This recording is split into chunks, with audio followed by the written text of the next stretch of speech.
She's not happy. Hopefully it'll make her mad enough to start playing.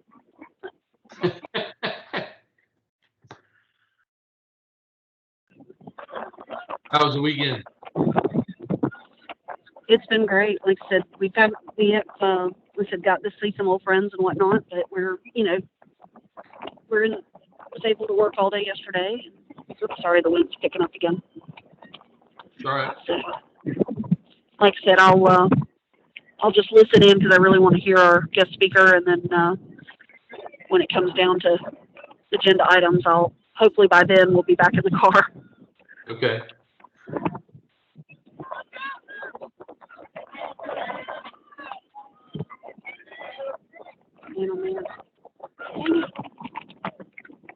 This is why I'm going to mute myself because I'll be talking to myself the whole game. Okay.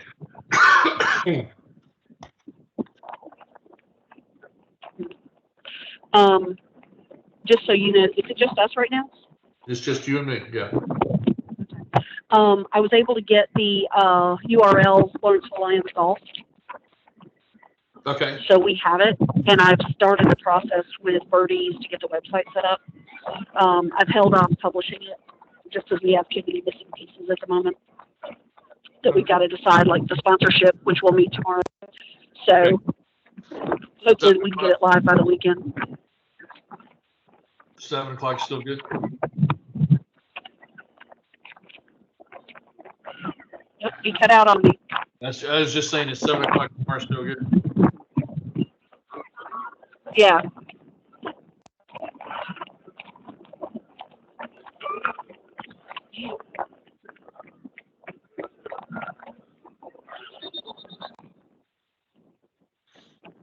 Somebody got hurt.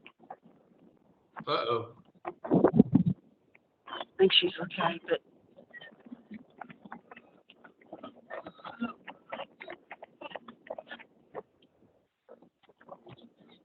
yeah, sure. The Rubber girls. She's limping a bit. How's Bill feeling? He's doing good. Doing real good. I've been, like I said, working during the day. He's been relaxing and enjoying the pretty weather. And the little house we rented has 2 screen porches, and the owner's dogs they have like 2 Goldens and another dog, and one of the Goldens likes to secure the perimeter. So Goldie, her name's Glory. She comes around, and so Bill and Glory have struck up a friendship. Oh, cool. But it's real pretty. Their property's right there on the back of a river, so it's very peaceful. It's a nice little place. Oh yeah, Bill saw dolphins swimming around in there. Did he really? The owner was, yeah, he said that this particular waterway is brackish. It's part salt, part freshwater. So he said the dolphins will come up exploring. We see them every once in a while. We stayed at the Marriott over there on the shore, west of where you are. It was wonderful. Mm-hmm. Yeah, it's really pretty here. Like I said, we're obviously probably about 20 minutes from the beach, but like I said, we really lucked out finding this little house to rent because we're only about 3 miles from the soccer fields, and there's right next to that's a huge like shopping center complex. So plenty of restaurants, plenty of things. If you're looking for something to do, you can find something to do. But like I said, it's been nice because we've had a kitchen. We've been able to make breakfast and do it, and worry about lunches, and that way we're not eating out all the time, and I can work, and so makes it nice. So I'm hoping to have the postcards finished this week as well. I was going to probably do it today, but it got crazy busy. So I redid the flyers. I need to send it to you just to have you double check it or see what you think, because I rearranged a couple of things, cleaned it up a little bit. But I figured we can go through that tomorrow. Sure. Trying to think what else golf-wise. Top Golf opens Friday. So they're having a big event this weekend, so I figure by the time we get back and everything, I'll see if I can't secure a meeting with management over there let them get through their opening week and try to go over and sit down and see what we can put together with them. Sounds good.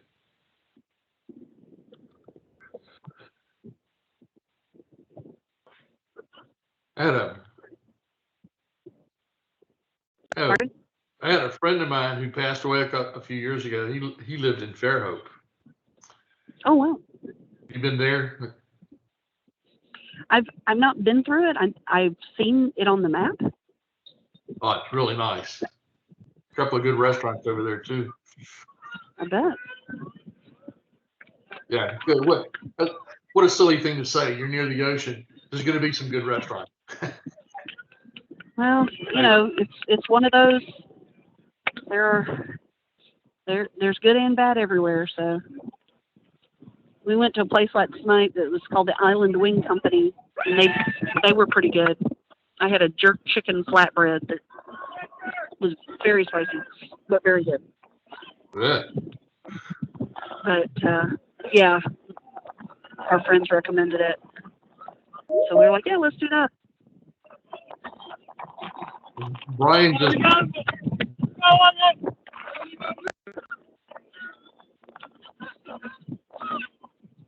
BD just joined us. Okay. Hey, Brian. Hey, hi, Brian. Hello.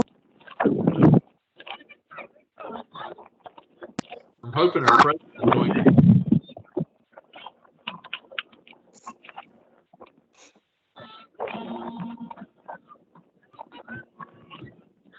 How are you today, Brian? I'm doing good. How about you? Doing well, thanks.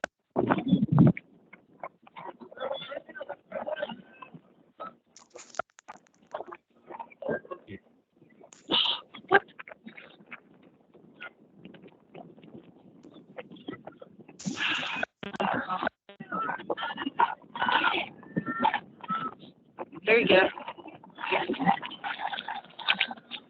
All right. Okay.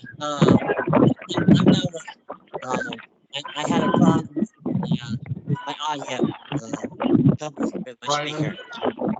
Hey, Brian. Yes, I have a tough time here.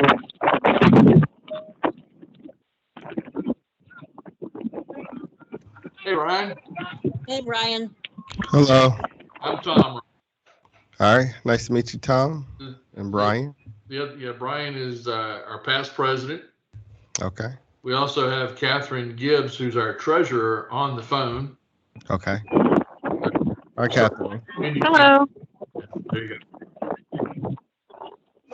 Thanks so much for joining us. Thank you for inviting me. It's a true pleasure. Let's hope you feel that way after the call. I'm sure it's going to be great. We're a feisty bunch. I'm just saying. And I am going to mute myself again. I'm at a soccer game in Alabama, so the wind is blowing, and I'm trying not to yell at the girls. Okay. Yeah, I have my but I very much wanted to hear. I very much wanted to hear your presentation. So. Okay. Yes. Yeah, I have my kids upstairs. Hopefully they don't bother me, so we'll see how that goes. Well, this is the collegiate NAIA women's soccer championships. This is the first round. Oh, nice. And my niece is playing in her fourth tournament. She's a senior, and finally got to get down here to actually be here for the tournament. So okay. Well, super excited to get to watch her play. So yeah, good luck to her. yes. Yeah, absolutely. I'm, like I said, just even after being cooped up in the house for feels like a year and a half, it's nice to be out doing something. Like I said, everybody's spaced and it's all, very social distance and all that, but it's great to see the girls playing. Right. I went to the Braves game on Sunday. It was my first time really being out for like a sporting event too in over a year. So it was nice to be able to get the kids dropped off and then like just my wife and I just have some time to ourselves. I get it. Mm-hmm.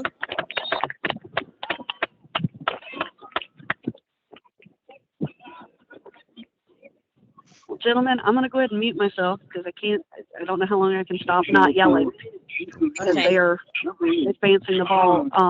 If Pete sees that I'm online, he's probably going to want me to do the invocation. And can one of you guys let him know that I'm muted for the foreseeable future? All right. Thank you, Brian. All right.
So how is everyone tonight? I am just fine. How about yourself? Doing pretty good? How about you, Tom?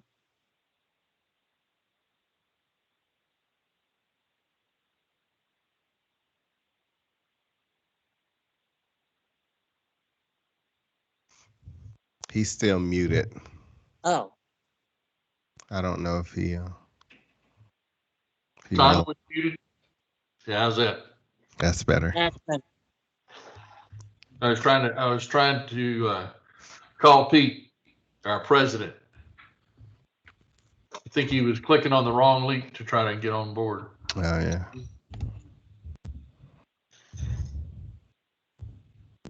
Ryan, it might be a slow night. We usually have about 8 or 10 people. It's fine. I'm used to sometimes only speaking to like one person sometimes, so we'll make it work. I have parents sometimes where I try to get them on, and then only one person shows up when 15 people are signed up for it. So I'm used to it. Wow. That's what it is. It happens to the best. You know, that's just how it goes in this age. Yeah, it does. You can't say I usually have 15 people sign up.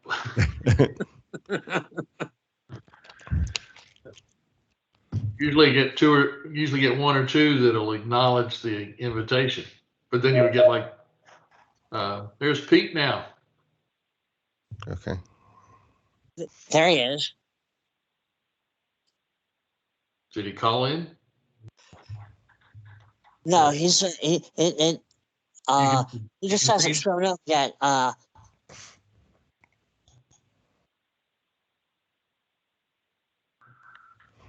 Let's see here.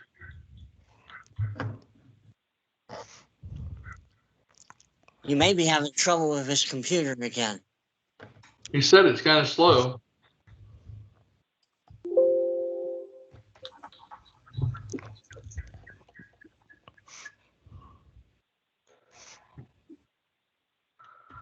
Brian, Ryan, can you see Brian still?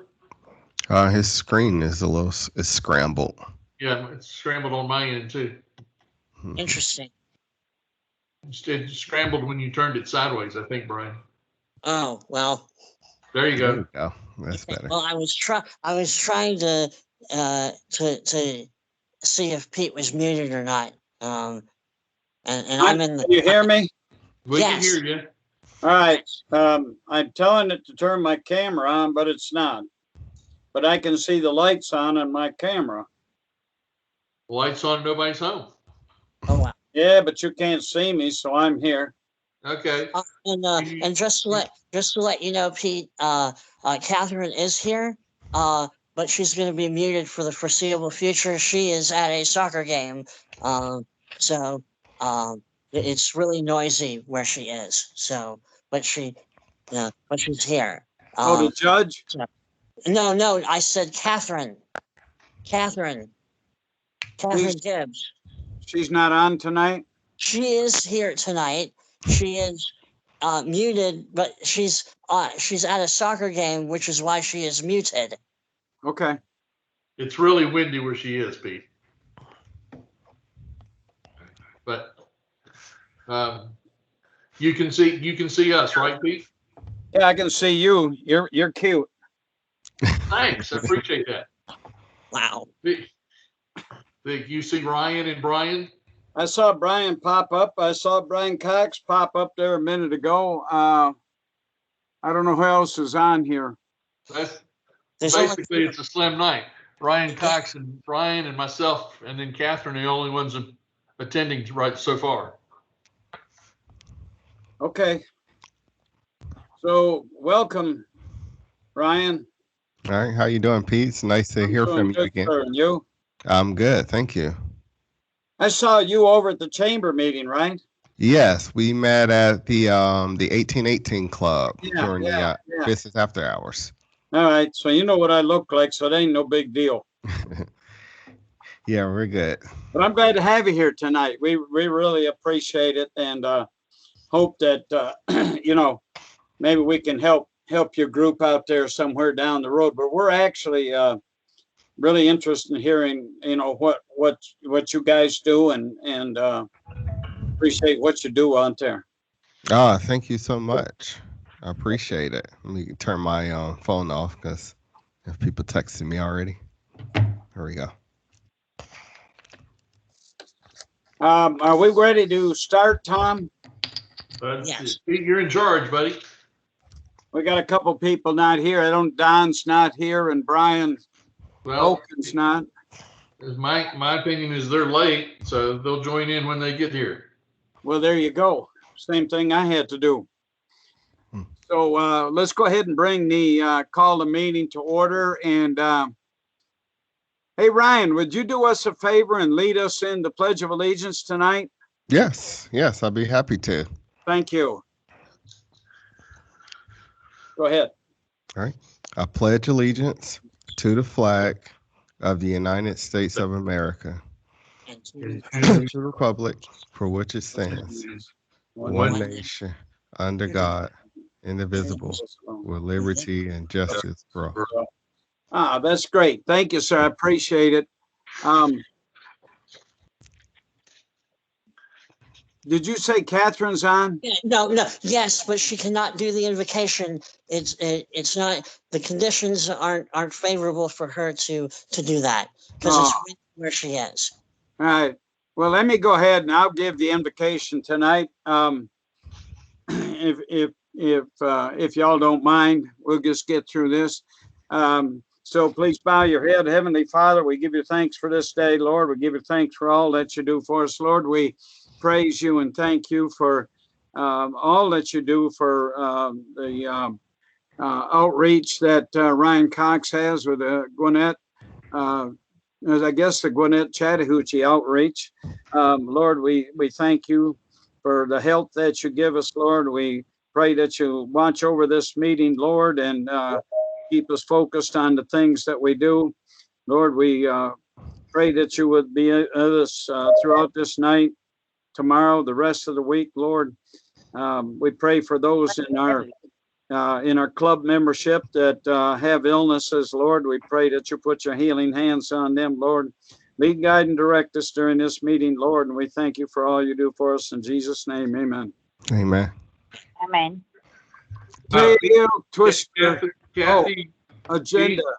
Pete, Kathy McMillan and Maria just joined us. Well, welcome, ladies. Hey, nice to see you again, to hear you again. Yes. Thank you. My camera's not working, so you don't see me. Mine neither. All right. I make a motion that we approve the agenda. Second. Do I have a second? Second. All approved? Aye. Aye. Aye. Aye. All the eyes have it above the nose, so we're good to go. That's a Brian's joke. Tail twister, Tom. All right. Look, what I thought we would do tonight is let's educate each other a little bit. If you know, tell me what the origin and meaning of your last name is. We'll start with Mr. Donegan. Yeah. Donegan is an Irish last name. Donegan. Donegan. Say it with your Irish accent. Donegan. Donegan. There you Donegan. And I'll educate you a little more. I am my first name, Brian. I am named after Brian Boru, the first king of Ireland. go. Oh, wow. Yes. Do you know what Donegan means? No, not off the top of my head. Okay. How about you, Pete? Well, let's just say Stamsen, Stamsen, does not sound German, but my great-grandfather and my father came over here. My great-grandfather and grandfather came over here from Germany. My dad was born somewhere up north. I don't know if he's born in Chicago or whatever. I have no idea where the name Stamsen came from. I think it's more to the Swedish side with the en on the end of it. Sounds Scandinavian. So I have no idea. As Okay. opposed to might be O-N. Some people spell it with an O-N, but it's an E-N. My great grandfather, when he came over here, he settled in from what I understand in the Chicago area in the 1800s, late 1800s, and he was in the construction business, and he built a lot of the taller buildings in Chicago back in the day. I think my grandfather was probably born over there. He went to optometric school, grad college in Chicago. My dad went to college in Chicago to be an optometrist. So I come from a long line of optometrists, of which I am not one. My dad moved to Michigan. My grandfather and dad moved to Michigan. I have no idea where and when. So that's it. That's all I got. Well, just out of curiosity, was your dad a lion or your grandfather? My dad was a lion. He was a lion up in the little town we lived in Michigan. There was a small town called Ionia. That came from a Greek name of some kind. But Ionia in Michigan is famous for two things. Anybody have any idea? If you looked up Ionia right now, you probably wouldn't see what they are famous for, but I'm going to tell you, okay? Okay. We have the largest, Ionia is known for having the largest free fair, I believe, in the country. Largest fair. Free. Meaning, here's the kicker, Tom. Free meaning it doesn't cost you to get into the fair, but it costs you to participate and ride rides and all like that. So the free ends once you're in. Okay. Okay. Cool. Now, what do you think the next thing Ionia is known for? Cherries. You know, they used to have a manufacturing plant up in Ionia when Michigan was the capital of, woodworking and chairs and stuff like that. But Ionia, even though they had a company there that did that, Ionia actually has, the last time I heard, 5 prisons in it. Oh, wow. Oh, 5 wow. prisons.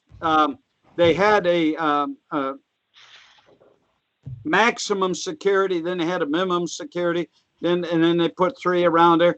I left there, but I told them my suggestion would be, why don't they just put a big fence up around the town and worry about the prison that way? Because we were only, when I was growing up, a town of about 5,000. I think we had probably more prisoners than we had people living in the town. Wow. But, Oh my gosh. that's That's my little town, Ionia, up there in Michigan, right in the center of the state, about 30 miles from Grand Rapids and 30 miles from Lansing, Michigan. Cool. All right, Maria, you're up next. You want to give us the last thing, the origin and the meaning, if you know it?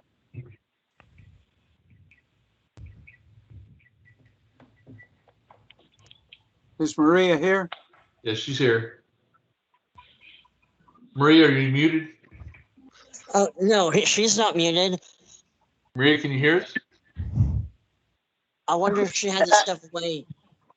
I am here. Okay. Did Oh, you hear? sorry, I changed something and I don't hear you for a moment. But let me tell something to Herr Tom.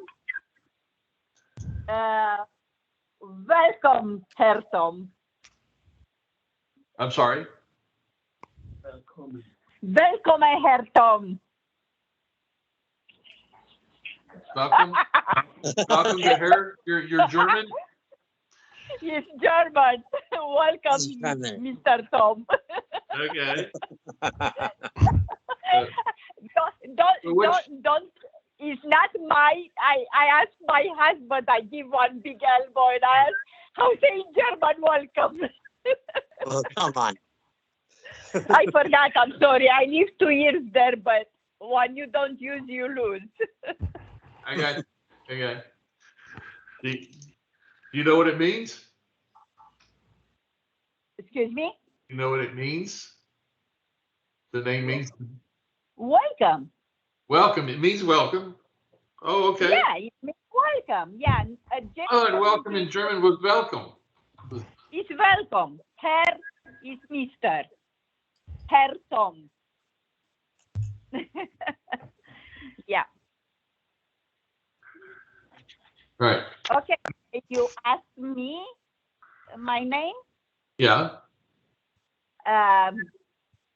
my family name is German, is American Catholic, but my name is Maria Kranga, which Kranga was one very good writer back in 80, and he writes practically the first ABC book for school, for first grade, for children. He loved very much children.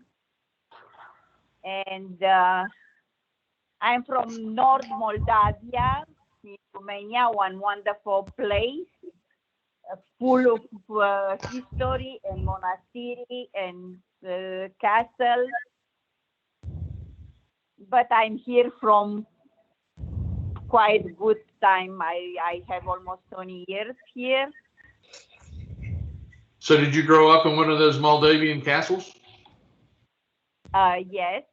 Wow. No, I don't grow up there. No. I live in South Romania because my parents moved in South Romania when Russian troop come over Romania, and everybody evacuated and ran from Russia, Russian troop, because. Okay. And they was in South Romania, close to Danube, or it's Iron Gate hydro electric central. If kind of you know a little bit from Europe. So that's I have 2 kids. One is in Germany, married. One is in United States.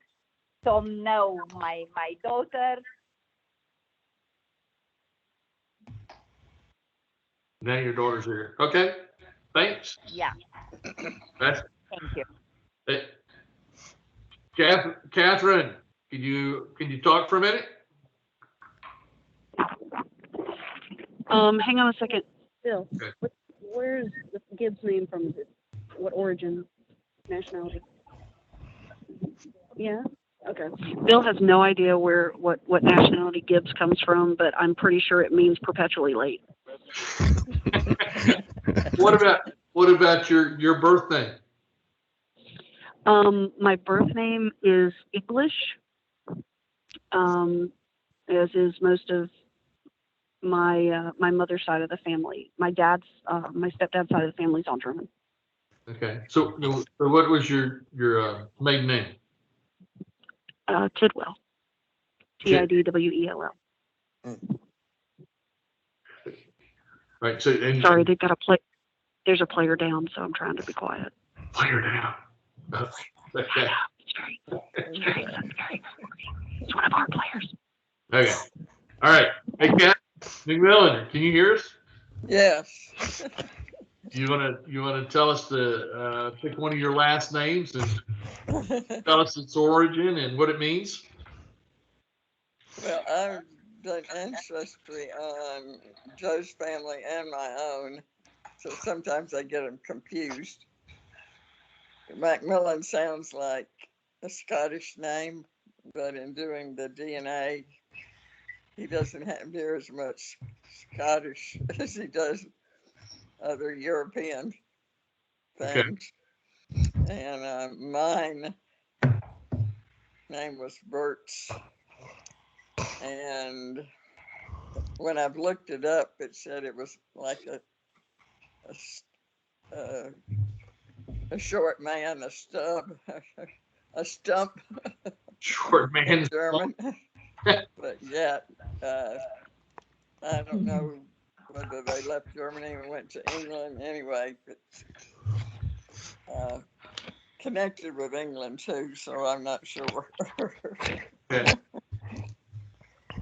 And mine is English and Scottish, and it's supposed to mean eaglet. That's as far as I get.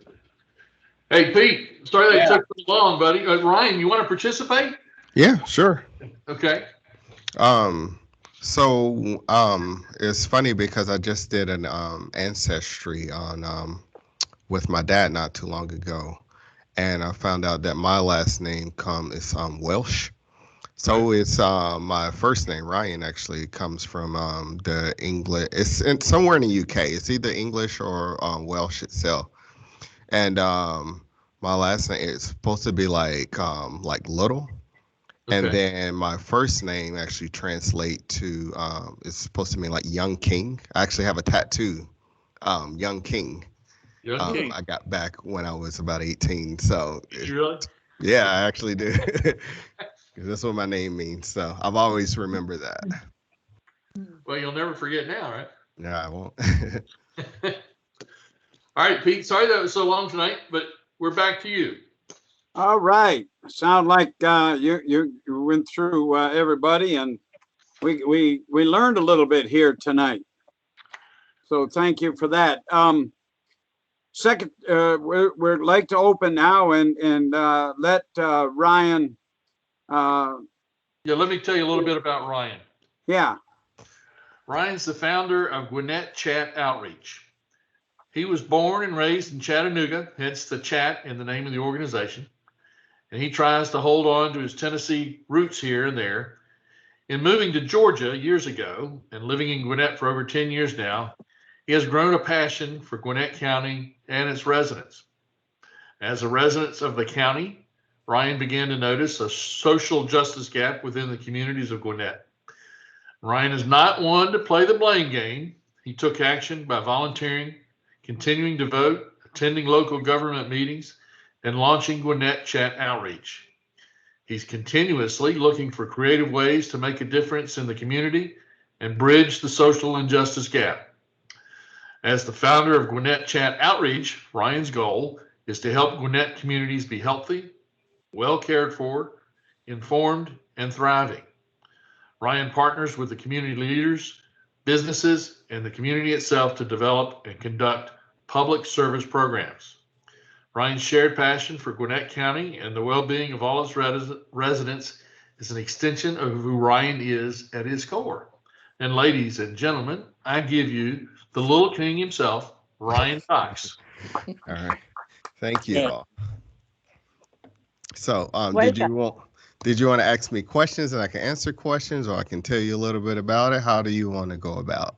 Why don't you tell us what you're trying to do? And Okay. So, we do various projects. So, my main project that I do, I have a program within Gwinnett Chad Outreach called Bridging the Gap. And with this program, what we do, we partner with businesses throughout Gwinnett County, and we bring teenagers into these businesses to let them see what it's like to work or be a part of different industries. So whenever when school is out, we bring the teenagers into these businesses. So a couple weeks ago, we did it during spring break. If you all have a chance, there's an article that the AJC did. They followed me around for a day to learn more about it, and they tagged along to one of the programs we did. So we were able to go 5 places during spring break. And one of the ones they liked a lot was we went to IEC, which is Independent Electrical Contractors. And then another one we went to that'll get more viewers' interest, especially Pete. We went to a company called First Class Eye Care. It's an optometrist. And so there they got to see what it was like. Let's just take the optometrist. So they got a chance to see what it's like to be an optometrist. So from the moment they walk in, they get to learn from the front desk receptionist. So they learn about this is all the paperwork that you need to fill out. They learn about the insurance process. And then we went to the tech, who my wife was actually getting an eye exam that day. So they got to be a part of the whole experience. So the things that the tech is explaining, like what they're looking for when they're doing the exams, when they got to do like a 3D visual of with the glasses on to try and spot things. So they got to see the eye test. And then they got to get an explanation from the tech. This is what we're looking for. This is how we know what's going on. And so they also got to use some of the machinery and everything like that. They got to try on some of the glasses. They got to do everything as hands-on as possible. So from there, then they got to meet with the eye doctor himself, Dr. Young, and he explained same thing, like how the machines work. They got to see what he's looking for. If he's looking for cataracts, they learned about astigmatisms. They got to learn about when they're looking at the pupil. So everything that goes into it. And then they got to see what it's like to if they want to do contacts or glasses. So they got to learn about all of that stuff during that time. Then they also got to learn about the different opportunities within the optometry world, not just the techs and the optometrists, but they also got to learn about if you want to be a salesman, if you want to be a rep for a company that is out and about and selling the products and the samples out to people. So they got to learn about a lot of those things as well. So, but that's kind of what we do. We also went to, let's say, with the electrician with IEC. So they got to learn about becoming an apprentice. They got to learn about what the schooling that it takes. They got to do some hands-on activities. So they got to learn how to wire up light switches to hook up to outlets and things. So everything that they do, we try to make it as hands-on and as engaging as possible. That way, a lot of them are teenagers. They're on spring break. So you have to give them hands-on stuff. Otherwise, they're going to be really bored. So I always stress with the companies, let's make this hands-on. That way, they're not sitting there and then you're just talking and nobody's paying attention. So we try to keep them moving. We just don't want them to be talked to. We want them to actually be a part of everything that's going on. So part of the other thing that we do within that program, so we ask the businesses to pay for the program, but all of the money goes back into the program so that your cost includes everything from transportation. It covers T-shirts for the kids, and we also provide lunch as well. And then I also have a professional videographer slash photographer who comes along too. So he's documenting everything that we're doing. And so all of the costs that they pay is 100% tax deductible.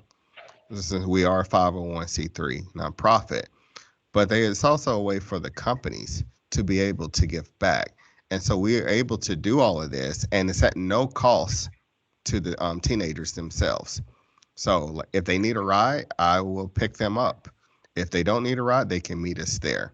When we have lunch, the lunch is completely covered. We don't charge anything. All they have to do is just sign the waiver to be a part of the program, then where them and the parents will sign the waiver. But that's all they have to do. But we try to make sure there's no cost to them to participate. So Ryan, is your clientele, you're targeting lower socioeconomic kids or kids without fathers, or what are you targeting and how do you get to them? It depends on who we target. Mostly lower income, but we will take any kid that wants to participate. I won't turn down anybody who wants to participate, but my target demographic are the people who are like more social and economic impacted, because those are the kids a lot of times, and I've heard it firsthand when there's like, oh, people told me I'm not going to be able to go to college. I'm not going to be able to do this. And so I want them to look and see and go to these businesses and let the kids know, if you want to go to college, you can. And this is what it's going to take. Or if you don't want to go to college and you want to go to IEC and you want to be an electrician, you want to learn, maybe college isn't for everybody. So maybe they want to be an electrician. And then so we show them that option too. So we've worked with companies on both sides. And some companies, we worked with the company Pinnacle Signs, and they say, well, every job here doesn't require a degree. Like sometimes we just need people who know how to weld. We can teach them here. We went to a construction company, and they got to go on a job site and they got to learn what it's like. And it's like, hey, you can get out of school and you can make $20 to $25 an hour doing this, doing construction. But then we also have, like I just spoke with Georgia State University and their Robinson School of Business, who they want to hold a tour. They have an insurance program within the college, and they want to have the kids come on for a tour to talk about insurance. Now, a lot of the kids that I'm working with, they're not going to be interested in that. So then that's when I would move to a different type of students that's going to be involved, because it's a different mindset then, because it's like not too many kids will want to sit and get talked to for 2 hours about insurance. Some will. So it just depends on what the business is offering. That's so I know who to target for those activities. So do you do this on a monthly basis with the same group, or is it always a rotating group? Or it just depends. I have a database of people who've already signed up, and if they want to, I'll reach out once when school is getting ready to get out, or that time, probably a month ahead of time. I start reaching out to the parents, and I say, hey, coming up, like for the last one, for spring break, these are the places that we're going to go. Do you want your child to participate? And then some will go all 5 days or that day or whatever, and then some won't. So we just trying to keep them all informed. And I always tell them, because of COVID too, we've keeping the group small. So we're only bringing 5 to 6 kids per activity. So I always tell them, okay, here's the registration is up on my website. It's a first come, first serve. As soon as we get that amount, then it's going to be cut off. So I always tell them, get signed up. And I make sure to tell them, don't sign up if you're not interested, if you're not going to follow through, because that happens a lot. Mm-hmm. Yeah. So do you promote yourself through the schools? Or I haven't promoted myself through the schools. I have been working more. It's been a lot of word of mouth. I've been working through the juvenile court system through Judge Rodney Harris. He's helped me out a little bit. The new district attorney, Patsy Austin Gatson. She's been to a lot of events I've done in the past, so she's been referring people to the Yeah. program, and a couple other nonprofits I've worked with in the past. They've recommended kids, and then a lot of it's word of mouth, and people there see something that I might post on any of my social media pages, and then they get interested that way. so when the kids that you have, will they go to 2 or 3 of these things, or? Yeah. I've had some that will go to every single one, and then you have some they might just go to one. It just depends on their schedule. So that's why I try to have a database of like 30 or 40 kids in there, and but I reach out to everybody, and I just send out a mass email and let them know, let all the parents know, this is what we're going to be doing this month. If you want to sign up, go ahead and sign up now. And so some kids have been able to go to all of them, and some of them they're like, well, we're going to be out of town this week for like school's out, we're going on vacation, so we're not going to be able to come. So it really just depends. So do you also get into how they handle themselves? When they- Yes. So before we and so a lot of the people that have joined the program, sometimes I don't know them from they're not like people in my neighborhood, let's say. So I don't have a individual knowledge of them. Right. So sometimes when they sign up, it might be the first time I meet them. So what I do for the parents, like you can't really see here, but I have like an entire studio set up in my basement. But I hold weekly um, Zoom calls with the parents to let them know, and I invite them to every week. We'll do a Zoom call so that way they can get all the information about the program, what to expect, um, expectation of behaviors from the kids, everything, what to expect on the tour. And then normally, probably like the couple of days ahead of time before we get ready to go out for the tour, I'll go meet them in person because everybody gets a t-shirt. So I will go drop the t-shirt off at their house. Sometimes it might be the first time I meet them in person. So I meet the parents, I meet the kids.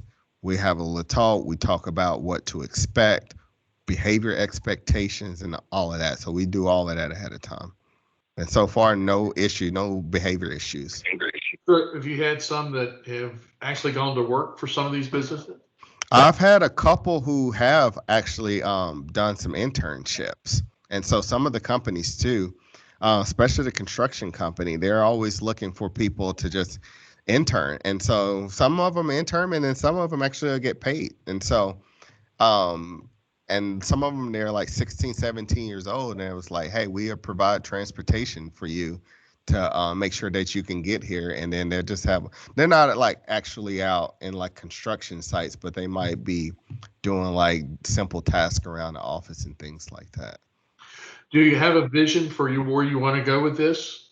Yeah, well, my goal is to eventually be able to expand it and be able to not just stay in Gwinnett County and do like a lot of Metro Atlanta. That's my ultimate vision. Like I don't want to go bigger than Metro Atlanta because it'll just be too much to manage. But if I can be able to get businesses throughout Metro Atlanta to join on, and then possibly get a team big enough where I can have one in like every county, that would be eventually where I would like to be. How big's your team now? And right now it's just my wife and I. And so I have some volunteers who will come out and have like a lot of friends and family who will come out and help, but a lot of it's me. And then my wife helps out, like she works out of college. She works in human resources, so she has a full-time job. I do this full-time, so she helps out where she can. Nina. That's awesome. Yes. But we also do a lot of community outreach too. So we last month, I can't remember if it had to be March. Yeah, so in March we did an event where we got donations for a lot of baby products. So we were able to get formula, wipes, diapers, lotion, baby wash, and we had a sign up on my website, and then we were able to deliver 117 of these packages to families throughout that county. And So so you get the teens involved in this as well? I didn't get the teens involved in that one. It was I had volunteers who like I'm part of the Gwinnett Chamber. Some people from the chamber did volunteer to help deliver some of the items. But like I'll post this on my different social media pages for people. Like I have an Amazon wish list so people can donate to it if they want to buy the supplies for it. And then some people donated supplies, some people donated money, some people donated their time. So it just varied. But that was the last thing that we did. I'm working on one now, and I just got an email. I'm trying to do an event now with the city of Lawrenceville. We did it last year. Gwinnett Daily posted a story on it last year where we gave out, and it's sometimes it's like when you take things for granted when you're when you don't really realize how bad some people have it. So, quick story. I was in like I live in Decula, and so I went to Home Depot in Winder because Winder's actually closer to me. I go to Winder, Home Depot, and this lady's in line, and she is trying to buy a box fan, and she's getting two box fans, and her card declines. And so she switches and goes through like two or three cards, and it didn't. And so finally I said, "Don't worry about it. I got it. I want to help you out."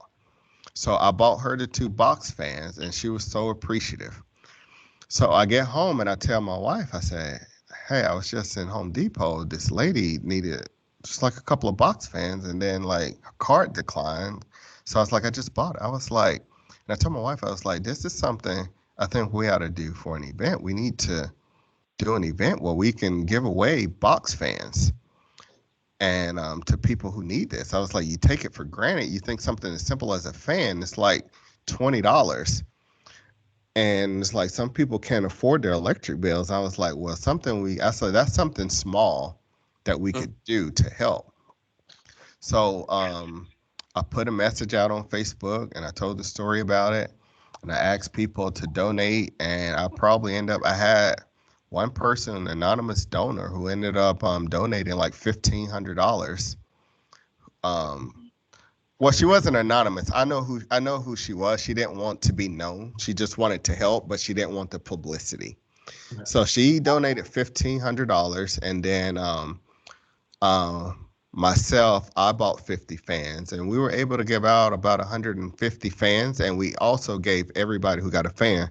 We also gave out like a case of bottled water as well.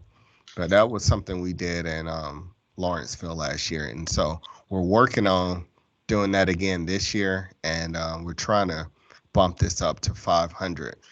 And so even when we did it, it's like we were right at City Hall, and we put it out, and I had the event going for like 4 hours, and we gave out all 150 fans and water, and we gave out sanitizer too. We gave out all of that in about an hour and 15 minutes. It went really fast.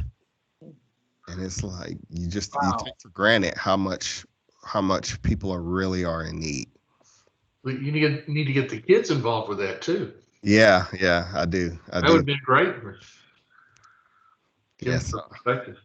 Yeah, I'm gonna work on trying to get some kids involved there this year. I want to do it bigger. I do have a couple of companies who want to pitch in and do stuff. Like when I did the baby supplies, there's a company called MedLink Georgia. They're like a medical facility for low-income people.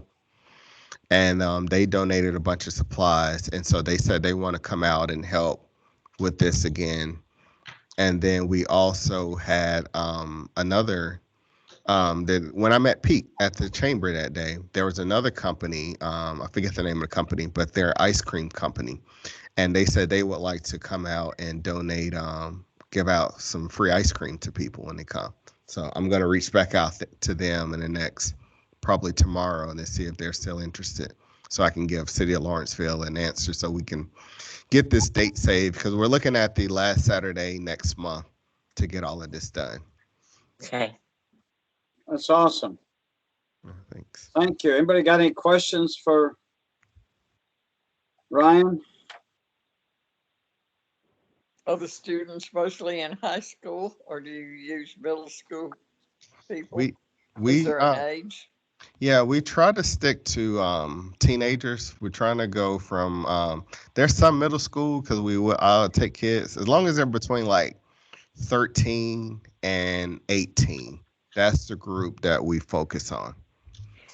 And so one of the things too I do to keep their attention, to make sure they're paying attention during these events, I have gift cards, and I will have a $25 gift card, and I'll tell them, okay, if you want to win this gift card at the end of the session, I'm going to ask about 5 or 6 questions. Whoever gets the most questions right will win the gift card. And so that really, like, I let them know at the beginning of the group, at the beginning of the session. So then they're really focused in.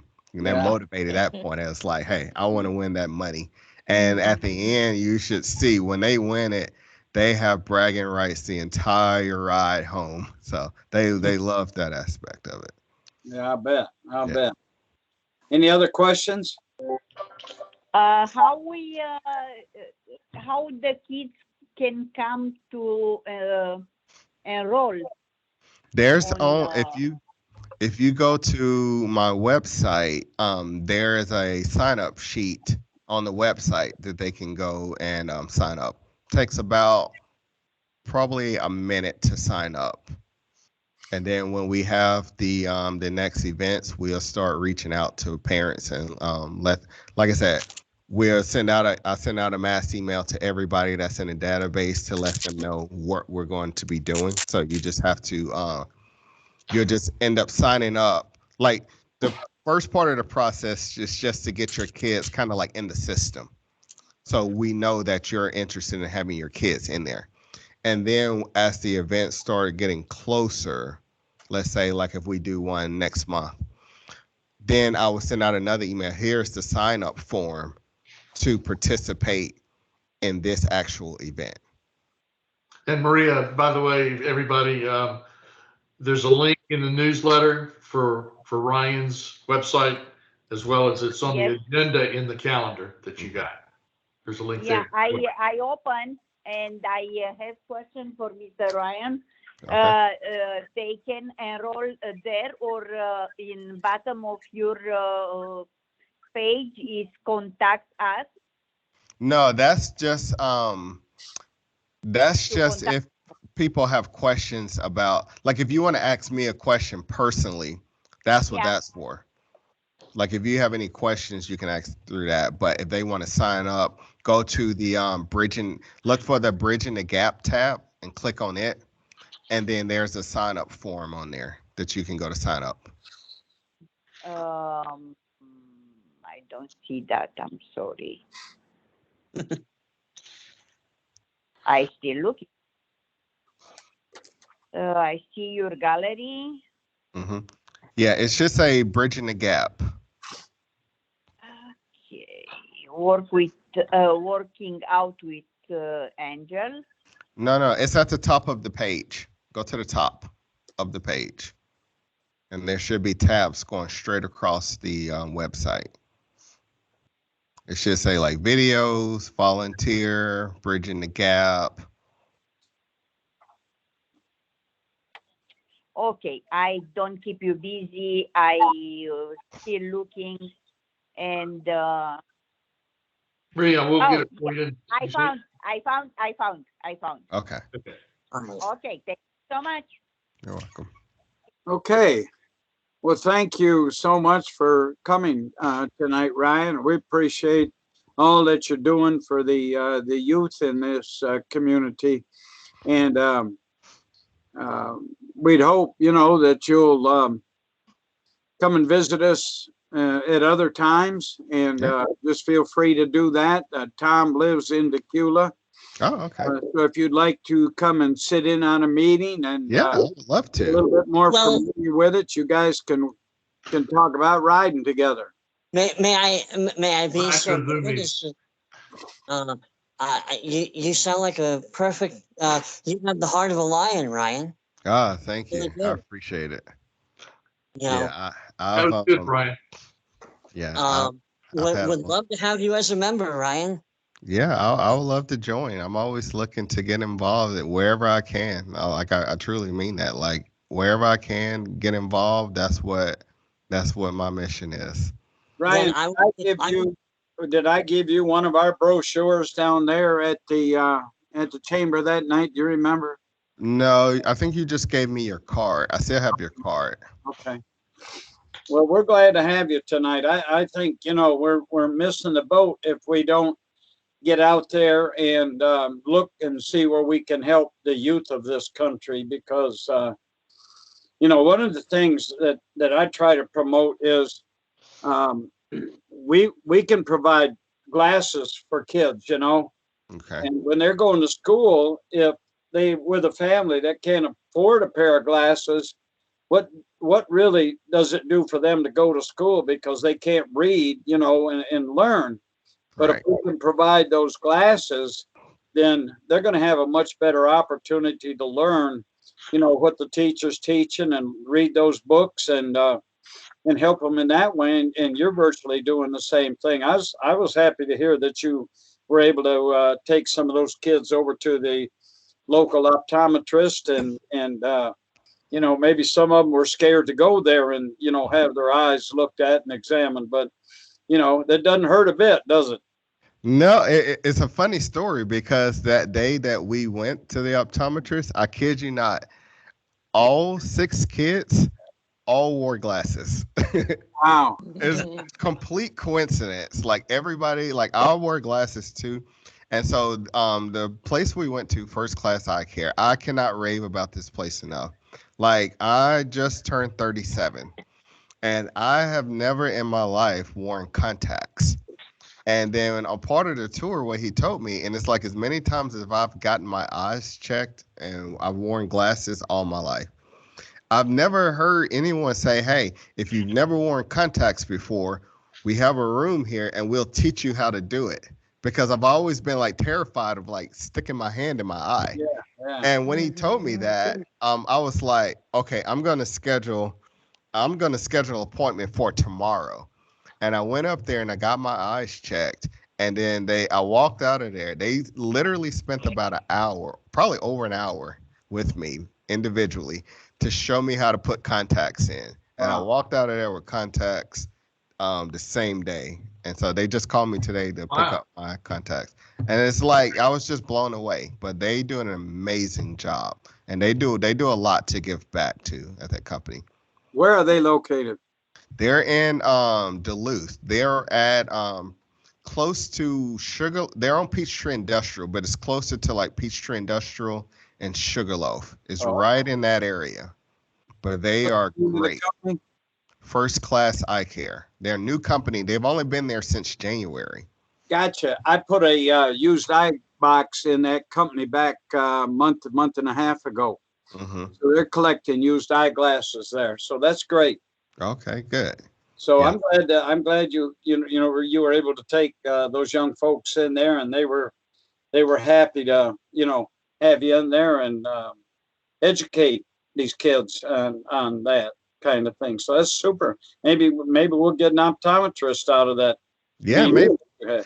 I should have my videographer. He's finishing up the videos now, but probably within by the end of the week, you'll be able to see some of the videos of some of the tours we've been on during spring break. So he's finishing up. Like these are the first 2 companies that we've been to that have actually allowed us to video and do photography, because some of them, they want to do it without the publicity. So they're like, yes, we're interested, but we don't really want to broadcast what we're doing. We're doing it because it's the right thing. But and then some of them, they have privacy concerns.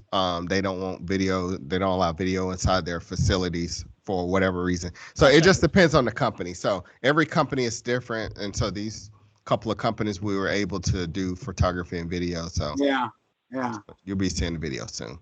Well, thank you again so much. You're welcome to stay and just sit through the next meeting, but if the rest of the meeting, but if you have, something other to do and be with family and stuff, you're welcome to go. So whatever you feel like doing tonight.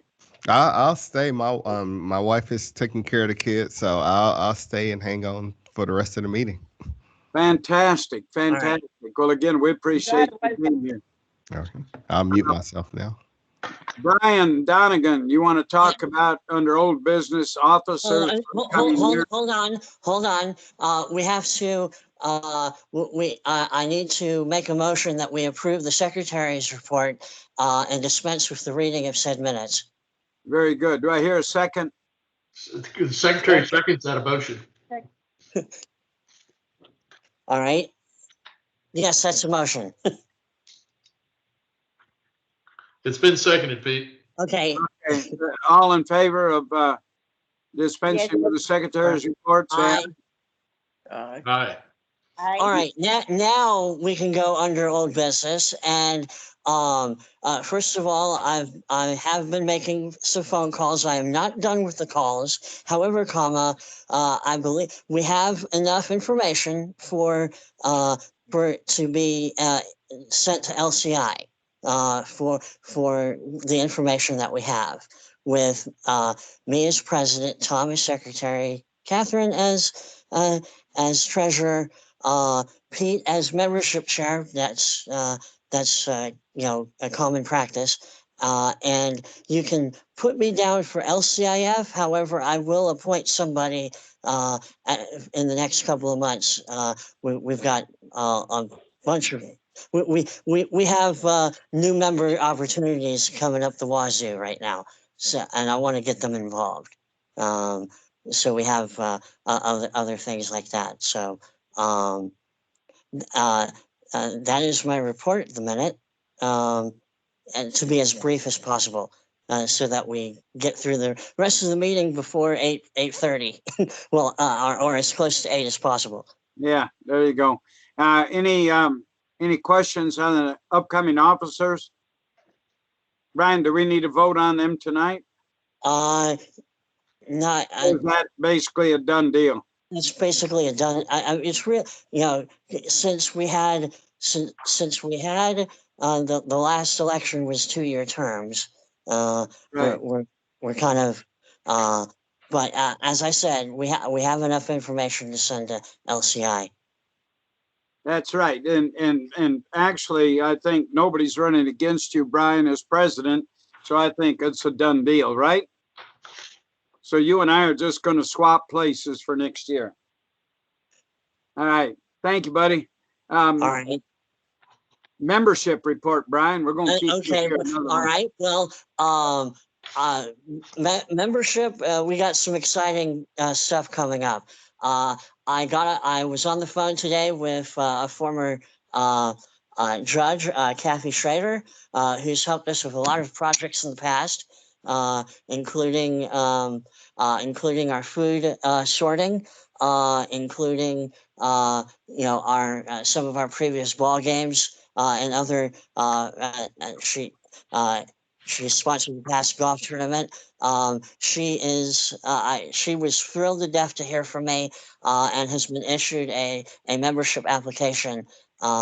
And hopefully we'll be getting that back to me. And the other is getting a little ahead, but we have a member of the Gwinnett Stribers organization who's very much interested in becoming a member. In fact, his father is in the Lions Club in Puerto Rico, Um, Rico. yes. That's Carlos. Yeah, Carlos. Cool. Carlos. Okay, That kind very of jumps the gun. But that's my membership report. We're we're moving along.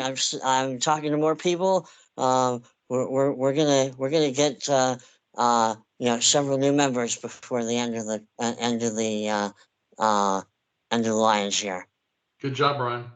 very good. Thank you, Brian. Next thing on here is agreeing as a club to use the Boy Scout building at Rose Jordan Park. I think everybody got an email that was sent out that Steve North sent us about the usage of the building, and hopefully everybody read it.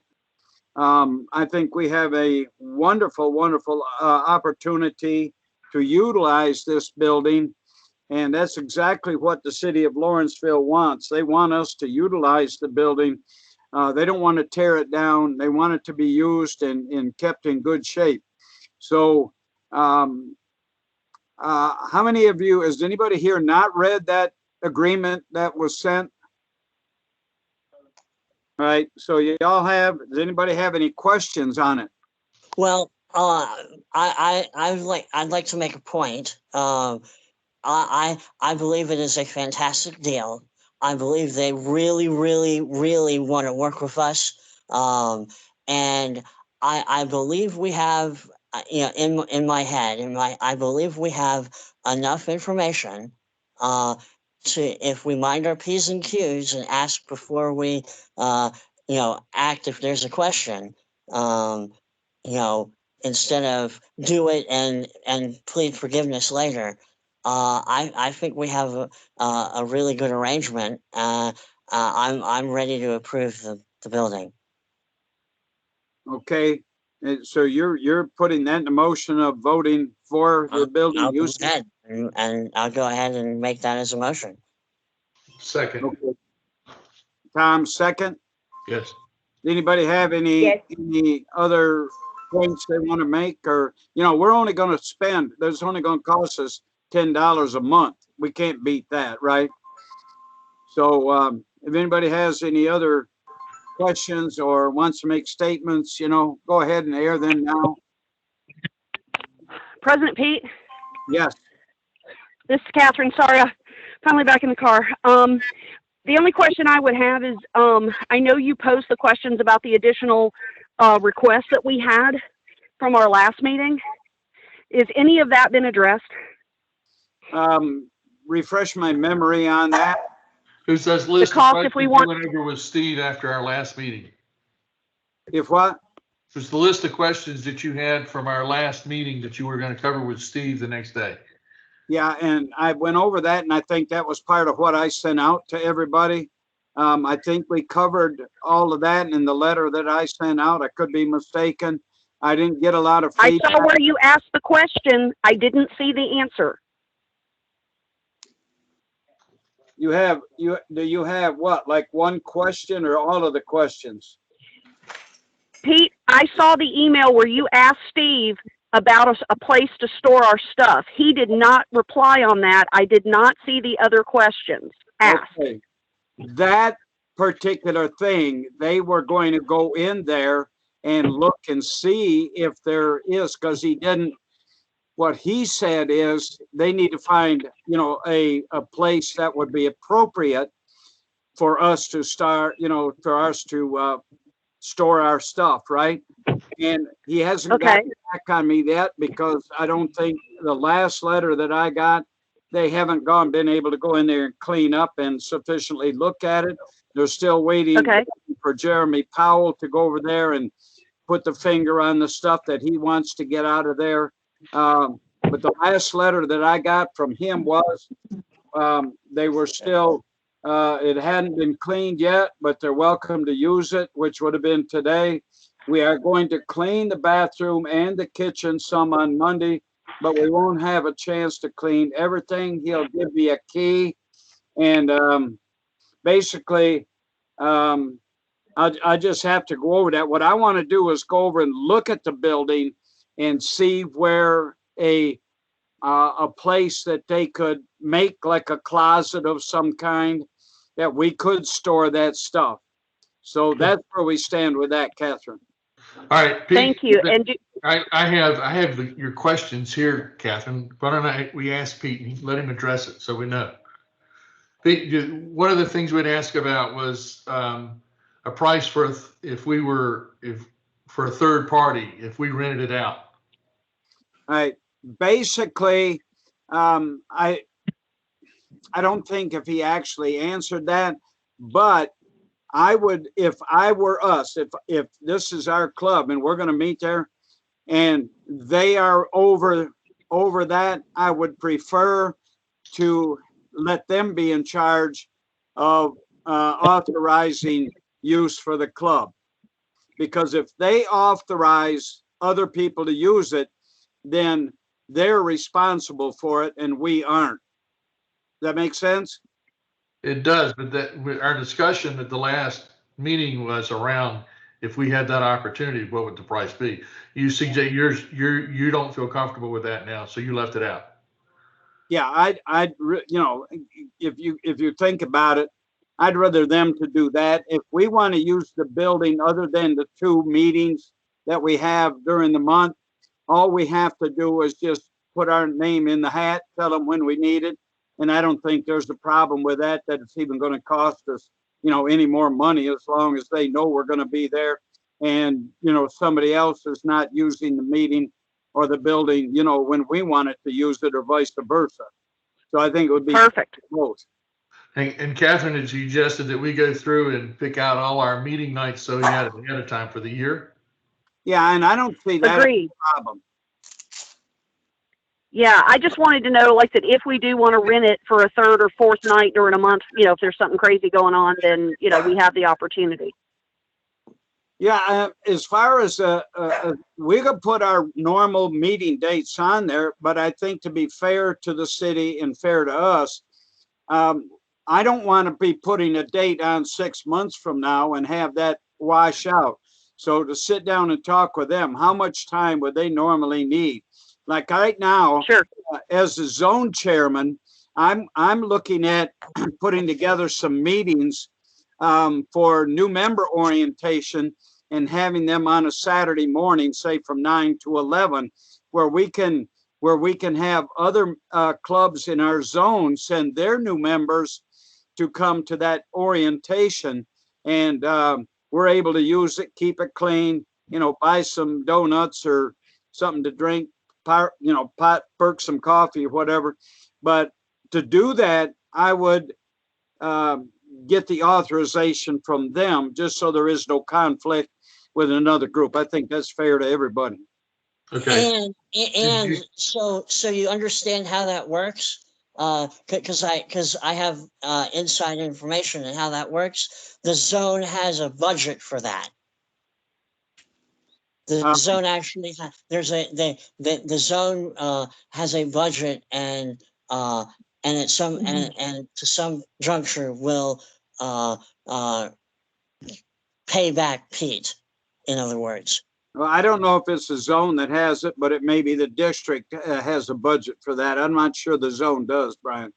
Well, I as of the last time I was zone chair, there was actually a budget for those things. That was it was $100 or $200. Yeah, but that comes through the district anyway. They authorize that. All so right. I'm not particularly worried about that. That's Right. mine. Did you talk to Jeremy about the tables? Yeah, he's probably going to need there's several tables in there. He's going to take 2 or 3. He doesn't need a lot of them. I think there's still going to be plenty of tables for us in there. And I'll probably try and get down to see him tomorrow morning before I go over there and see if he's gotten his stuff out, and then get a key, because it'll be up there with Paula. And then I could take a, ride over there and see what's going on. So I'll be able to, have a far better idea of what's going on in there, what they've cleaned out, where we might be able to. I've got an idea, knowing a little bit about that building, because I've been in it several times, that I think a place would be good for us. But I just need to go. I really would prefer it's not downstairs in the basement, because then we're up and downstairs, twice a meeting to bring stuff up out of there. And up and down those stairs is not really the safest place to be trying to go up and down stairs, okay? So if we can get it upstairs just around the stairway area there, that would be pretty cool. Catherine, did I miss anything? Huh? I was asking Catherine if I missed anything. No, I think all of my questions are answered, and if everybody else is in agreement, we can move forward. Call the question. Call the question, Pete. Pardon? I moved call the question. Okay. What do we need here? It's to approve the agreement with for the building. Right? Do we hear a second on that, or do we hear any? Yeah, You already have motions on the Anybody table. has a second? All you need to do is say, I think All in technically. favor? All you got to do is say all in favor, Pete. All right, all in favor? Aye. Aye. Well, it sounds Aye. like everybody said aye. So we're good to go. All right. And just so you know, Ryan, just for that building is at Rhodes Jordan Park. If you know where that is. Yeah, I live about 10 minutes from there. Okay. Yeah, it's right as you turn in off of that road coming in from Decula. There's a traffic light there, and you see the baseball field, football fields on your right as you turn in. There's a building up in the hill there, and that's where we'll be looking to take over. Brian, And where do really, you live? All right. Next up. What was that? I was just saying, Okay. Brian, where do you live in Tequila? I live off Harbin's Road. I'm like right down the street from, do you know where Great Beginnings is? I do not. It's by Harbin's. I'm like by Harbin's Elementary. Okay, yeah. Yeah, I'm right around in that area. yeah. Okay. All right. Next order of business, Pete. All right. Golf tournament, Tom. Oh, we didn't Pete. mention that. I went past that. I got to get my eyes checked. Anybody know where I can go? Pete, we're in good shape. Catherine is already secured the website. We're waiting. She's still working on our collateral. Catherine, am I forgetting anything? No, we now own LawrencevilleLionsGolf.com.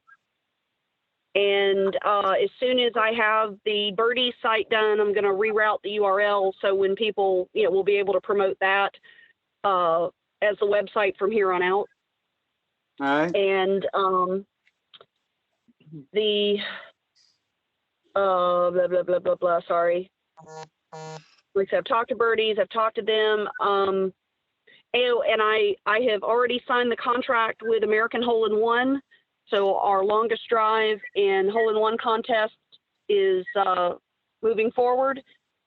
And I have sent an email out to Rocky Shipes. I have not heard back. I'll reach out again probably tomorrow. See if I can get in touch with Cynthia about getting us on his calendar. And that's all I have. Okay. Anything What else? is the date of the golf tournament? October the 11th, October 11th. Columbus Day. Still Monday, Catherine. And I had questions about the that. and the stripers have and the stripers have already said they want to be involved in some form or fashion. Yeah, well, we'll bring that up when we talk about the stripers here. How about the new Atlanta Ariane? Are we wrong? Are we wrong? Wrong. Okay, whatever.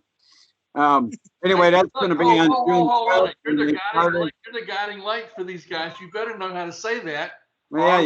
I'll go on Facebook and learn it. I got to listen to it a little bit more. All right, I listened to it last week, but that was last week. It wasn't today. So we'll get that covered. I can always say Korean and they'll understand. Okay. So that is on June 12th. we had 9 people that were going to be able to be there, and Catherine and Bill won't be able to be there because there's a prior commitment that they have. But hopefully, maybe we'll have be able to pick up a couple more people before the June 12th. Okay. Yes. So we'll get some more information out on that. All right, the Gwinnett Stripers baseball game. We're looking at August the 14th. That's a Saturday night. They're going to be playing the Durham Bulls, and our tickets. The price for our tickets are 11. Pardon? Our tickets are the cost to us are $11. We will be selling them for $15. So $4 of that 15 will then go to the Georgia Lions camp down in Waycross, and I have a contract for that, or a agreement, and we have to put down I think it's $275 or $79. Catherine, do you have a check, or Bill or Tom, do you have a check that's signed or by Catherine and you can get to me? I have a check that I can give you. We will be heading home on Thursday, so I'll be back home. I'll be home Friday if you want to arrange to pick that up. Okay. I'm going to be meeting with them again to go over some of the things that we had actually Thursday of this week. But if I can meet with you, I already signed the agreement. So we just got to get them the check as quick as we can. It's not final until they got the money. Huh? It's technically not finalized until they get the money. Yeah, but as far as they're not going to try and sell it underneath that either, Brian. Right.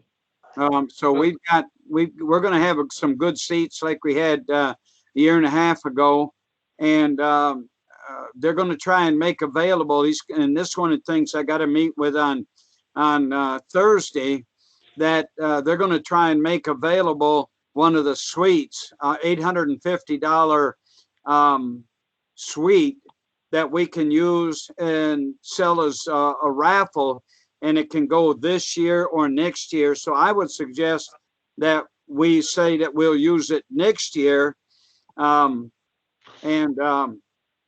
because by the time we get into the game this year on the 14th, we're probably not going to have a lot of time.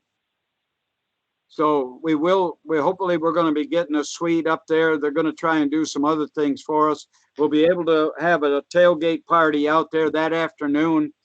Hopefully he's going to talk to the people that when the Stripers have a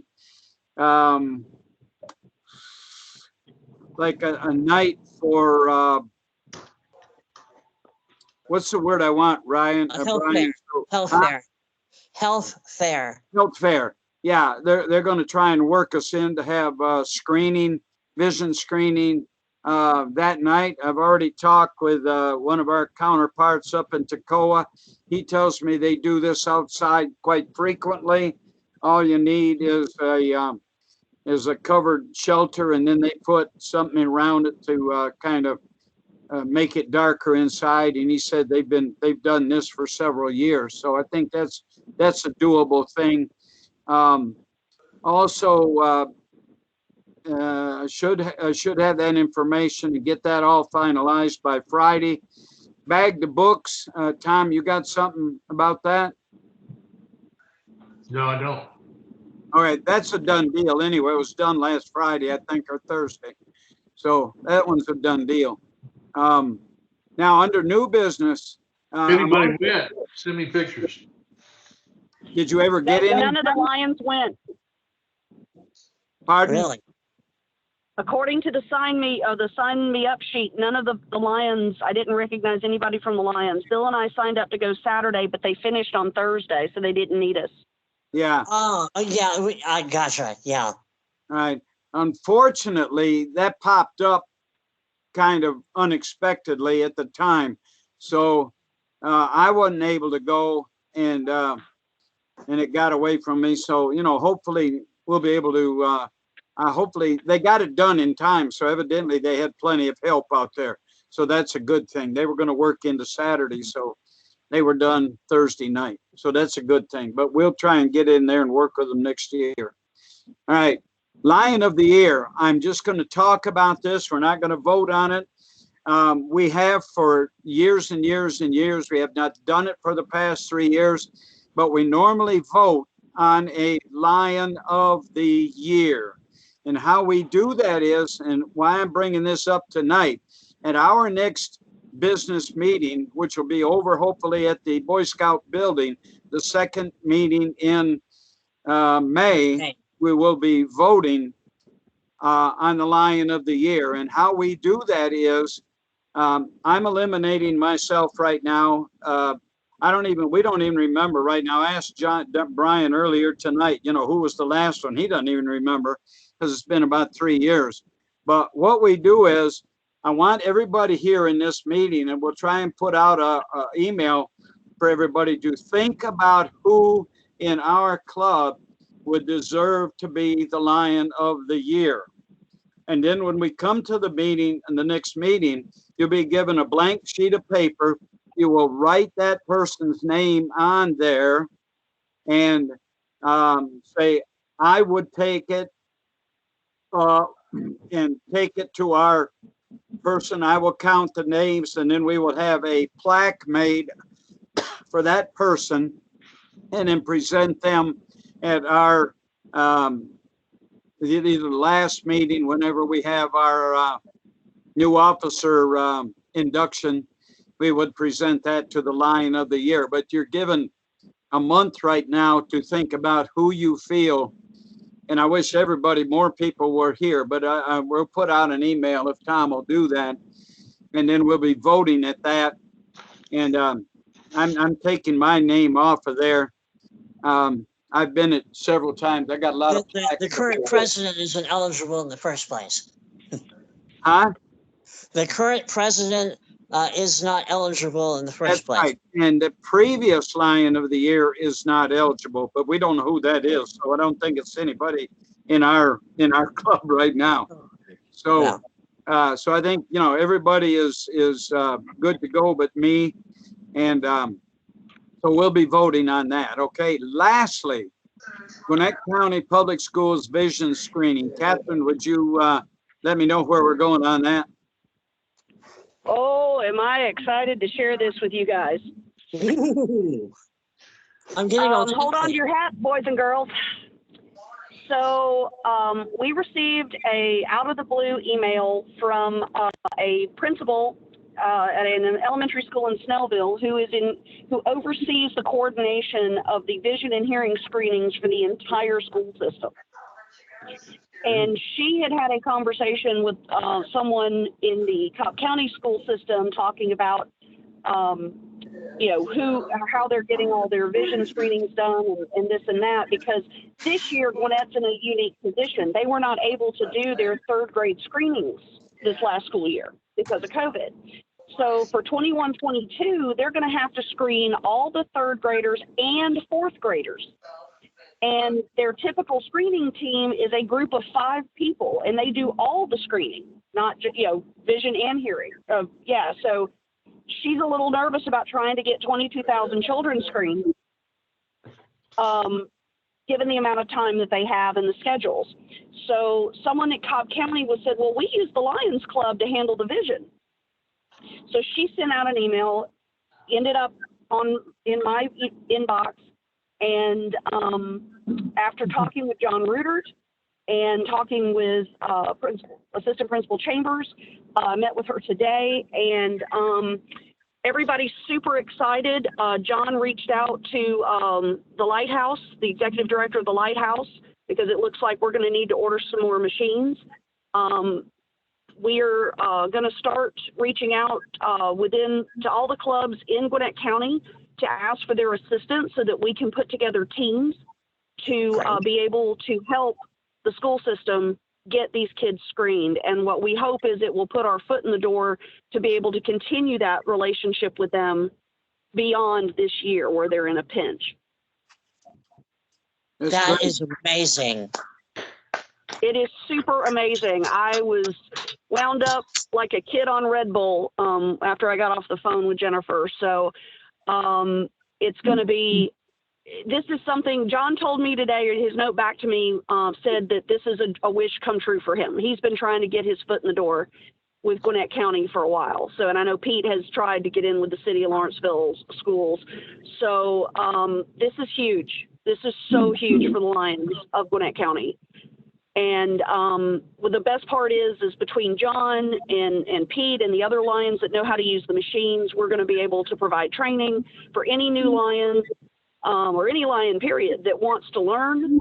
And it'll open even more doors for us because at that point, once we have more people trained, then we can put our, like I said, being able to do the event at the Braves, being able to do the health screenings that Gwinnett Post puts out. You know, they have 4 health fairs during the year. Just opens a lot of doors. So I'm just super, super excited. Good job, Catherine. Way to go. Well, it wasn't me. I just responded to the email. So it's probably going to end up being directed mostly by either the zone or the district, which is totally fine with me. But I've told John I'm, you know, whatever he needs that I can help with, you know, I've already offered to help. So we won't have to do any actual screenings probably till September. So we've got some time. There's still hoops to jump through, but this is coming down the pike, and this is massive. That's great. And Catherine, I appreciate what you're doing. And one of the things that's going to make this really easy for us is Catherine mentioned John Rudert. John Rudert is an IT man, and he has developed a program that all we have to do is get downloaded and get the schools involved, each particular school, to put this program into place. And when we get in there, we can probably screen. John has actually, he and his wife and some of the others in Norcross have screened like almost 1,000 kids in a day because this thing can go that quick if it's set up correctly. So that's the caveat. It has to be set up correctly. So each club is going to have somebody in charge of the database information. And like I said, John will, you know, none of the other clubs have that. He's the only one using it in Norcross. The other clubs are doing just pass fail. But Jennifer's very interested in having that information available, the detail that John's able to pull out of that machine. So it's very powerful in what it will tell the families, you know, of what's going on with their child's eyesight. So again, everything is just super exciting. And I love that, you know, on top of that, when I explained to her that, you know, we're going to have resources available through the Lions with the Lighthouse and ways. So if there's families in these schools that can't afford the exams, that can't afford the glasses, that need other equipment, you know, these are things that we can help bring to the table, and that just made her very happy. So I'm hoping this is the start of a very long and beneficial, you know, relationship that kids. It'll put the Lions in front of a lot of school kids that maybe don't know that we're there. It may spark more public, you know, community service, more Leo clubs. You know, you just don't know where that door is going to lead. So I am over the moon excited. And, you know, just to add something to that, think about this. We're going to have a new building to go in, and we could actually either get John Rudert, we can have him come out and have people meet at our building and train them there, or we can go to the Norcross Lions Club. They have their own building. So we got 2 places where we can get people trained now to do this. And another thing, already been discussed. Yeah. So, you know, if we get people there and get them trained, this thing is going to work great. And Ryan Cox, if you want to get involved with this, we'd love to have you get involved, because you already have, you know, you're in Tequila, you're working with some schools and stuff like that. It'd be a great place for you to get involved and help with. Yeah, I love to help out wherever I can. So, and Ryan, I'm going to follow up with you too, because I have a couple of contacts I want to introduce you to that I think could help with what you've got going on. And I'm sorry I couldn't say that earlier because the soccer game was out of control. Okay, yeah, please do. How did it turn out? My girls lost, unfortunately, Oh. but they played their hearts out. One of our girls got injured. So it's like I said, it was, but they gave it everything they had. They were just not, they weren't the better team on the field this afternoon. So they'll be heading back to Oregon starting tomorrow. So That's too bad. yeah, but this is their fourth appearance in 4 years. They keep making it to the tournament. They just don't get to go to the big dance. So the program, there's another one. I'm sorry? the program's outstanding. Yeah, it really is. So super excited for the girls. And I got to hug my niece for the first time in 2 years. So it was worth it. That was great. Super. So. All right. Anybody have anything else? I don't. Do I hear a movement for adjournment? Of course. So moved. Yep. All improved? Aye. Aye. Yeah. Later, y'all. Good night, y'all. Yeah. Ryan, it's a pleasure Good to night, meet everyone. you, buddy. Thank you. Look forward to Thank you for chatting with you coming, again. Ryan. Thanks All for right. being here, Catherine. Bye-bye. Thank you all for having me. Thank you, Ryan. We appreciate you coming, buddy. We'll be talking to you. Okay, I'll be thank in you. touch Please. with you maybe Thank tomorrow, you. Ryan. Okay, yeah, please do. All right. Fantastic. All right, Good bye. night. Okay. Good night, everybody. Bye-bye. Thank you, boy. Good night.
I'm not sure that's the Florida State one.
In a letter sent to employees of the private school, Centner writes, "It was a very difficult decision made with a very heavy heart. Vaccinated teachers must keep away from the children."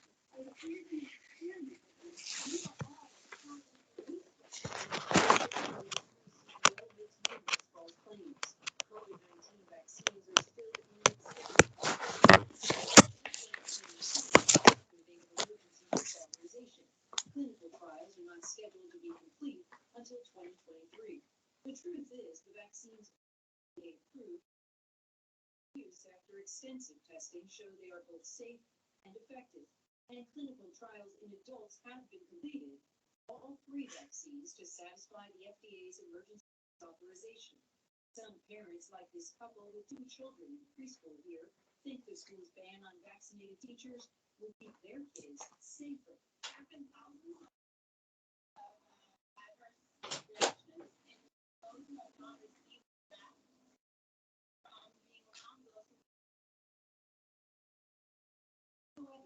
None to support the claim. My number one responsibility is to protect our children.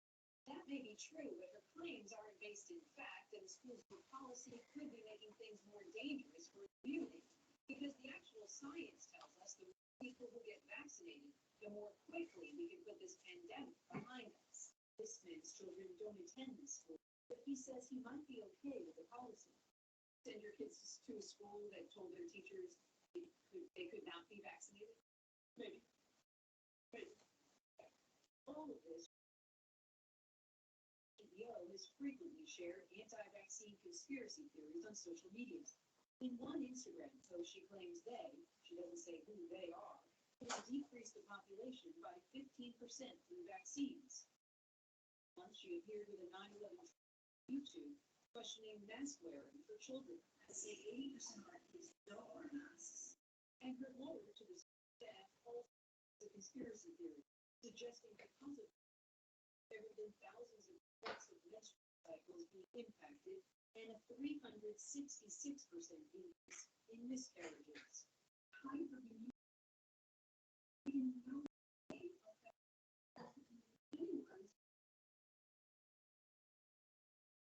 Randy K joins us now. Randy, how many students does this affect?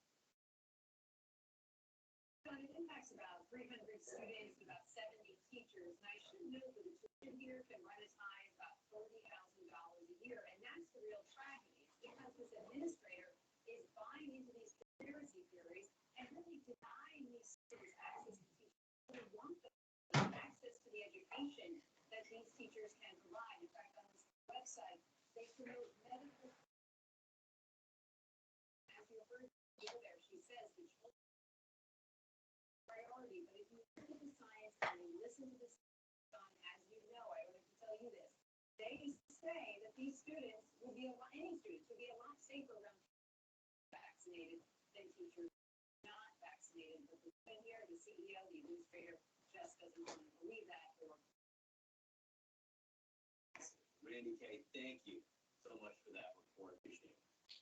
Up next with yet another law enforcement shooting of a person of color, I'm going to ask the lead Democratic member of Congress about her take on the events in North Carolina, about police reform in general, as President Biden started to address people.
Was killed as well. And so actually that's 4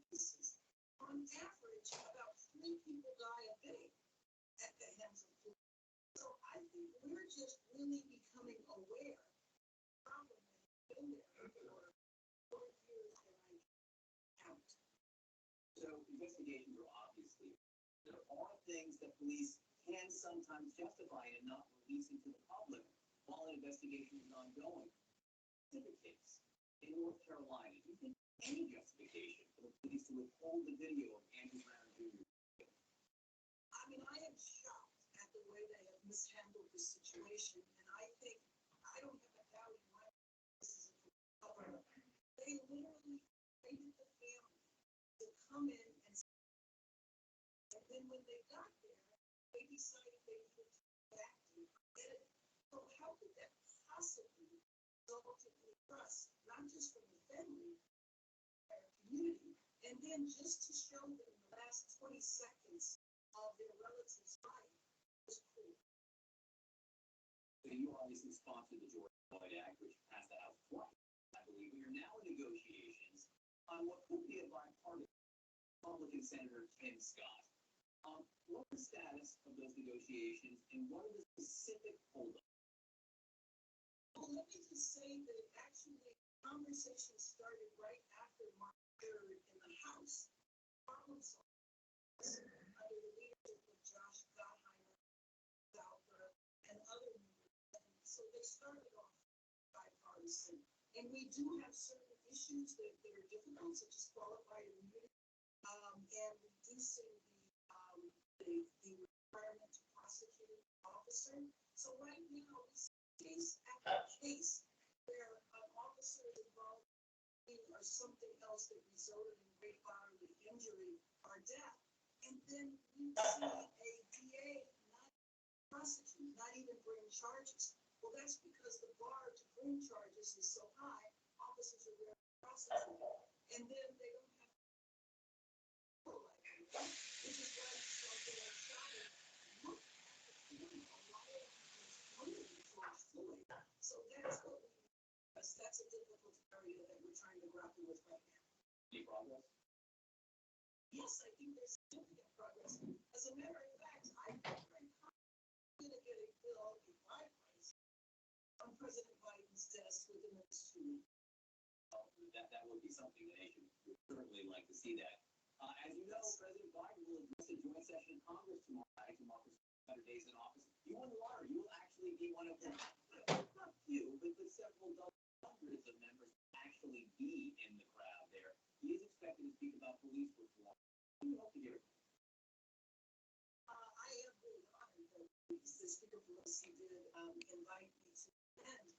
I really, President Biden, really tell the Congress that he wants to build this in short order. I want to hear the pressure from him. And we know that he's called for this, and if he elevates it to the point of being a key part of his address, I think it will give us the moment to get across the finish line. Congresswoman Karen Bass, we appreciate your time. Thanks so much for. Thank you. Coming up, a very special birthday to celebrate.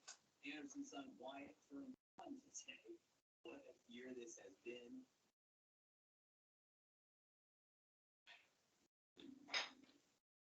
I'm on my hands through the dirt. I feel something in me. Fire.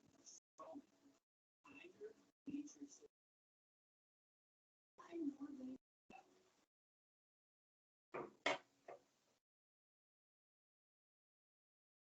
Should make feel the sound of emotions and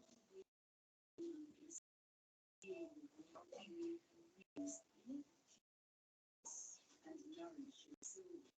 Estimate the exact hero.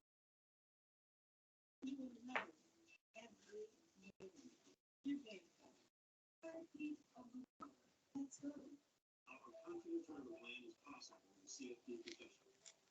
CFP Professional can help you build a complete financial plan. CFP Professional. If you just want a slice of pizza, you don't buy the whole pie. So you don't spend all day on your phone. You're paid for more than you need. For as low as $20 a month, you can talk, text, and data from consumer cellular and connections on the nation's largest wireless also receive customer sailors receive the JD Power highest customer service again, plus AARP members receive discounts. Consumer Sailor today with our 30-day guarantee. It's completely risk-free. Go on. His name is Stephen Wright. H. Address is 531 Main Street. That's just next to my boss said, hey, how are you doing? Focus Factor has been clinically shown to improve memory, concentration, and focus. It improves verbal learning and short-term memory by 40%. Get your Einstein on it. Focus Factor.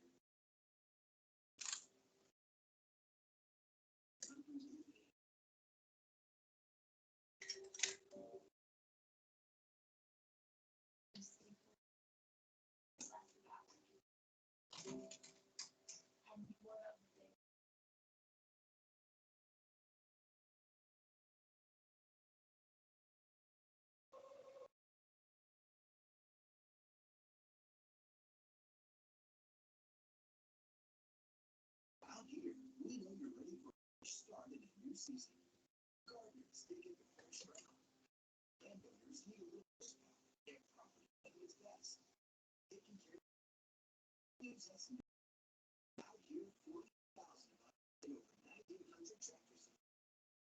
All with homegrown and everything you need for farming. Services make shopping easier than ever. Tractors. Everything for you out here. A special day here for the 360 family, and for one guy in particular, two, actually. Anderson and his son, Wyatt. It is Wyatt's birthday today. That's why Anderson's not here. They're celebrating tonight, father and son. That hasn't. It was nearly a year ago that Anderson announced that it's been a difficult time in all of our lives, and we're sort of that it is, I think, especially important at these times to try to hold on to moments of joy, happiness. Also blessed with new life. So I just wanted to take a moment to share with you some joyful news of my own. On Monday, I became a father. I actually said that out loud, and with that, this is Wyatt Cooper. He is 3 days old. He's named after my dad, who died when I was 2 years old. I hope I can be as good a dad as he was. My son's middle name is family name on my side. My mom and dad like the name. Names recently, I think this that years ago when big. So that's Wyatt Morgan. Time. He was 7.2 pounds of birth, and he is sweet and soft, healthy, and happy.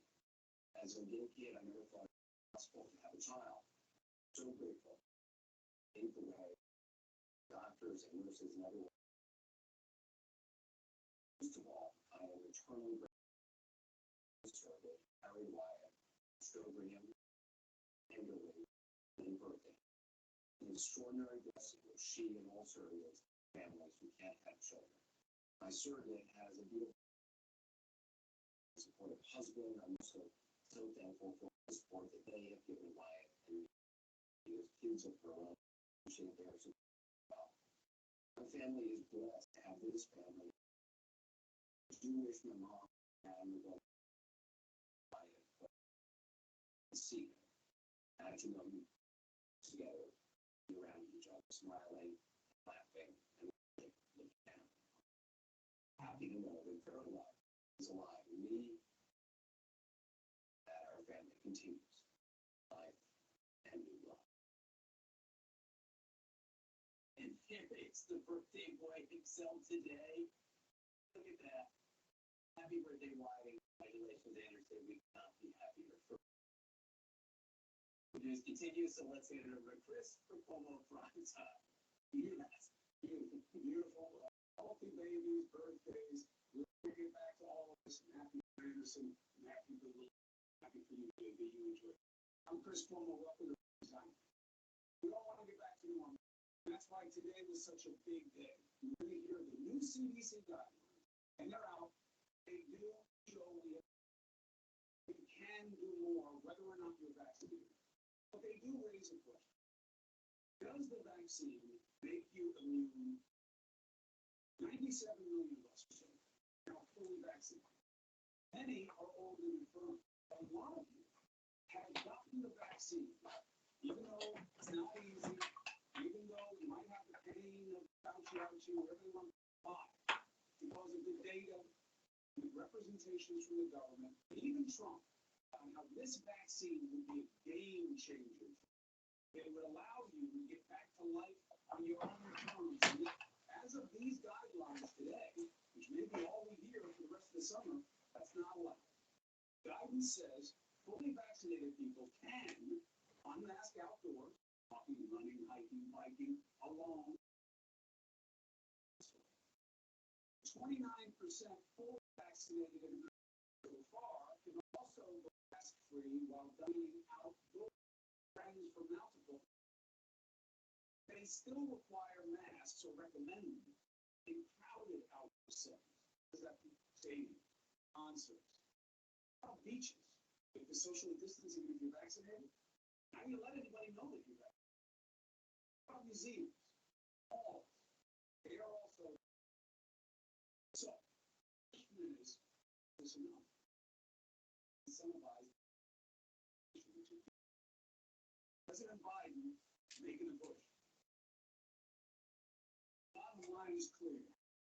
If you're vaccinated, do more things more safely, outdoors as well as indoors.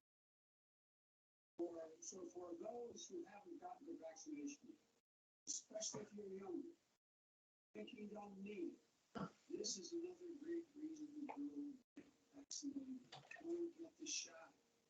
It's never been easier. Never been easier, but it's still different than every other vaccine you've ever got. Which means it's not get it and forget. Are you okay? Yeah. And what will that mean for the case of vaccination? I tried to call you earlier. I got home just in time to watch Wheel of Fortune.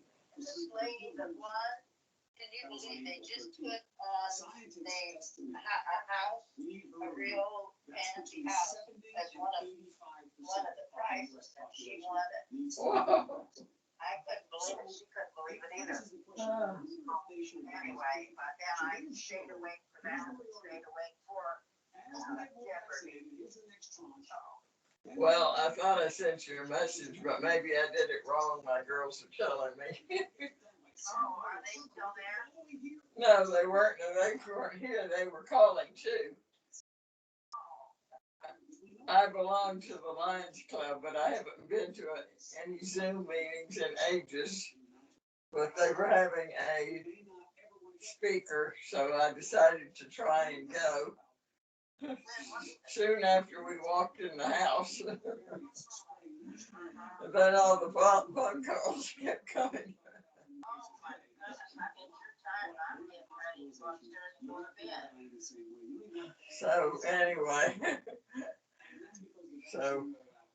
and then I found a tick on my arm. I thought, Oh, really? so I ended up leaving the Zoom meeting and trying to get tweezers, but I finally got him off with a match. Oh my goodness, where was it on your arm? My elbow. I think it was from going in your yard. I haven't really even done much except sitting out there. But you walked a little bit in the end tonight. I just wondered if you got it on there right.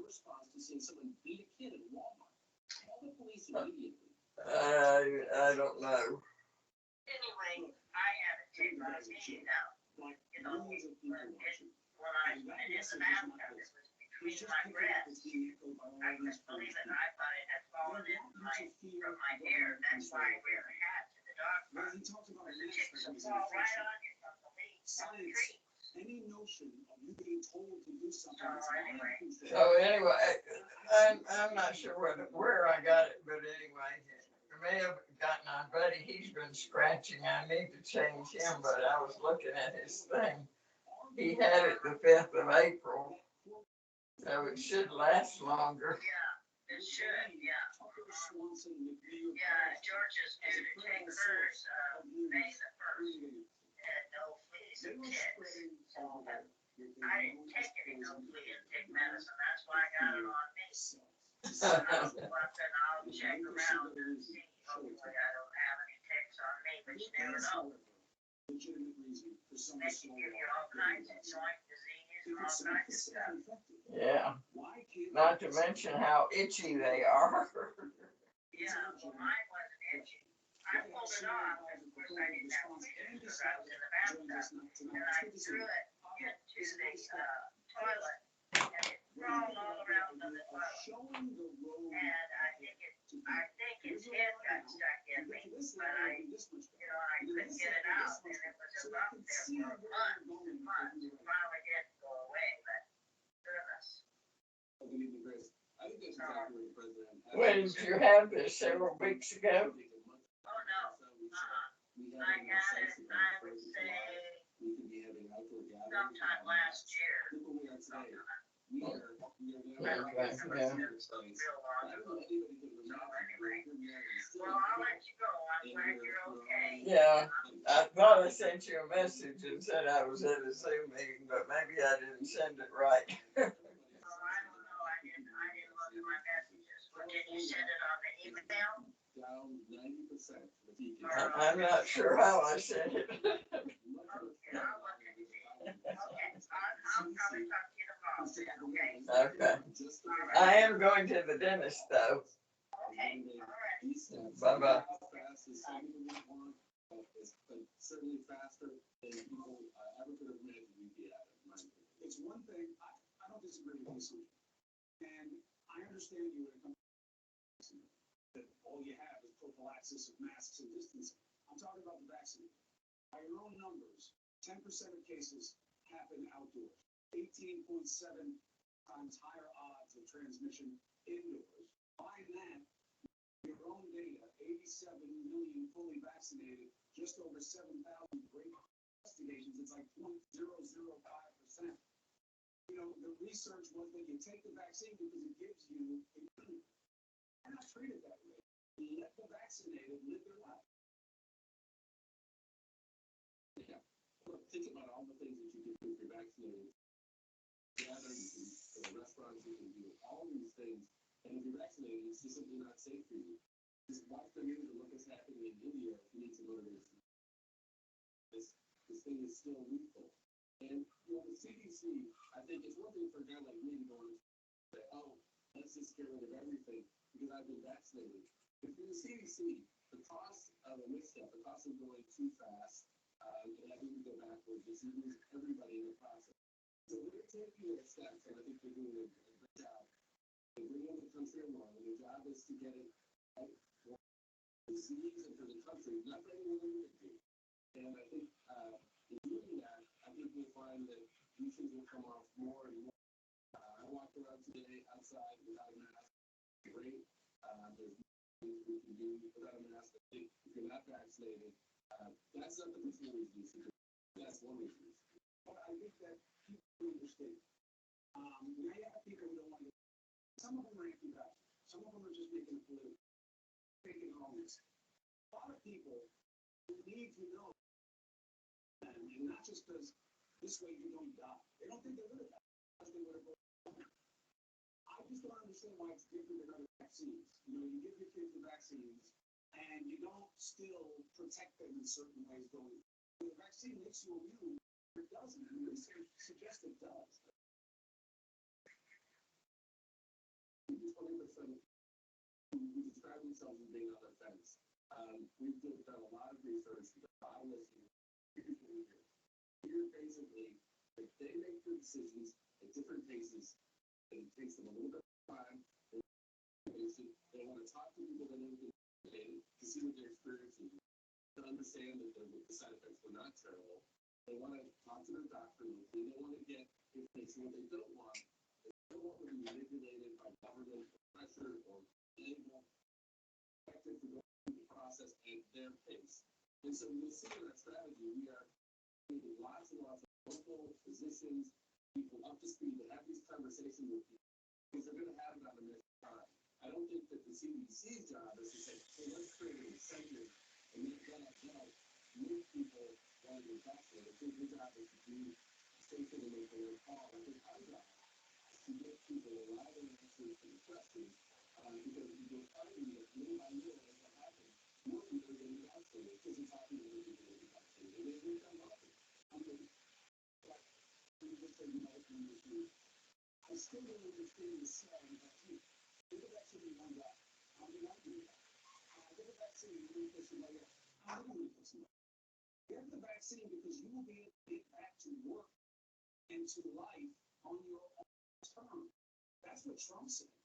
That's what Fauci and everybody else said. The vaccine is our way through it. These guidelines say, yeah, kind of. But you still can't go to ball games and do things the way you used to, even if you're vaccinated. I don't understand why you slow walk.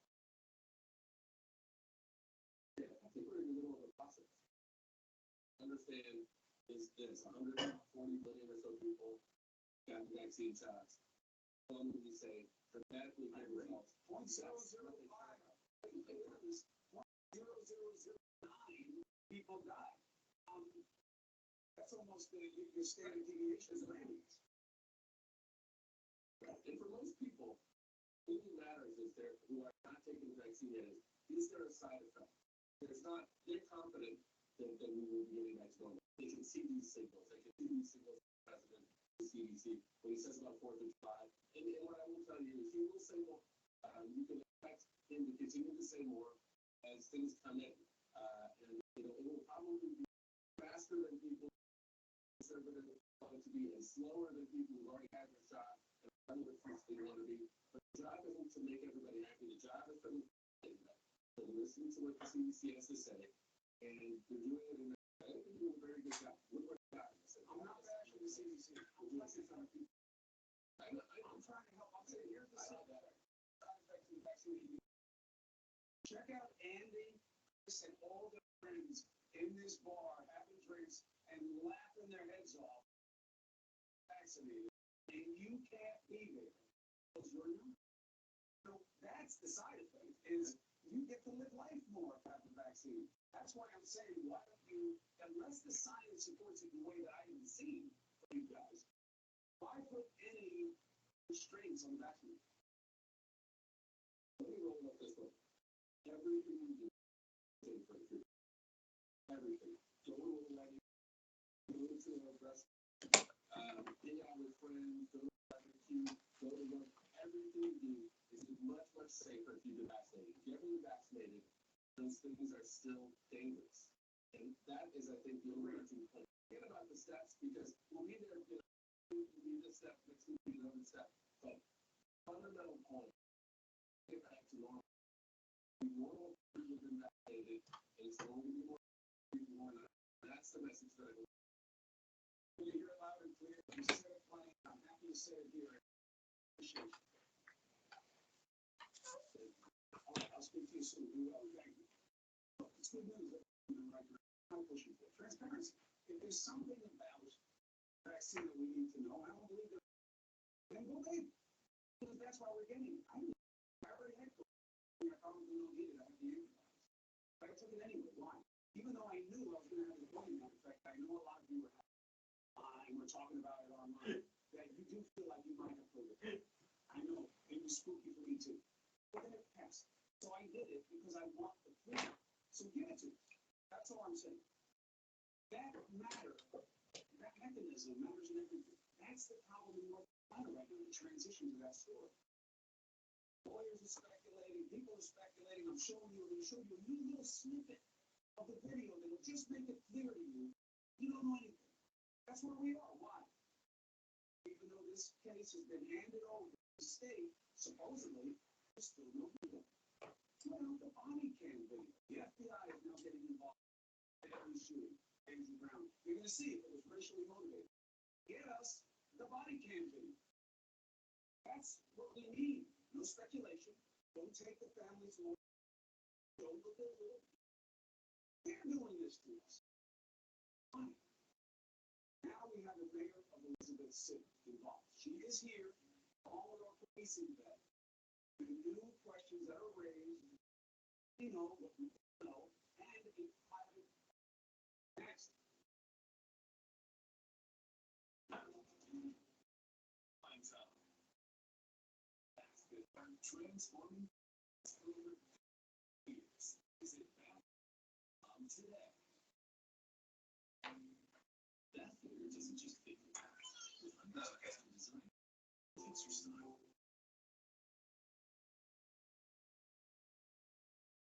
It's your schedule. It's your license. I have over 2 million people. Just this.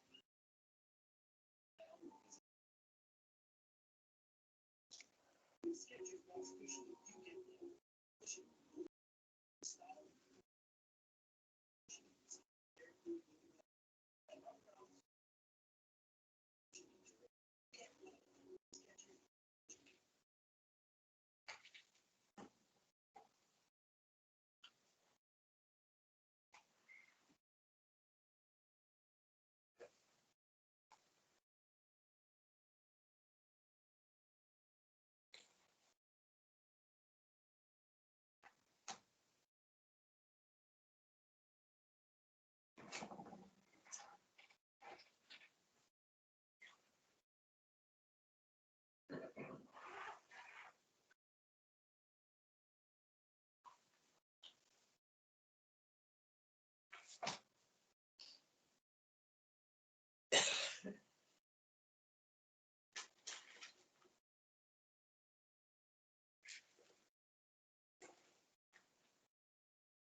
Instructions on public worship, property, propriety, and worship. I praise you for remembering me in everything and for holding to the teachings. I praise you for remembering me in everything and for holding to the teachings just as I pass them on to you.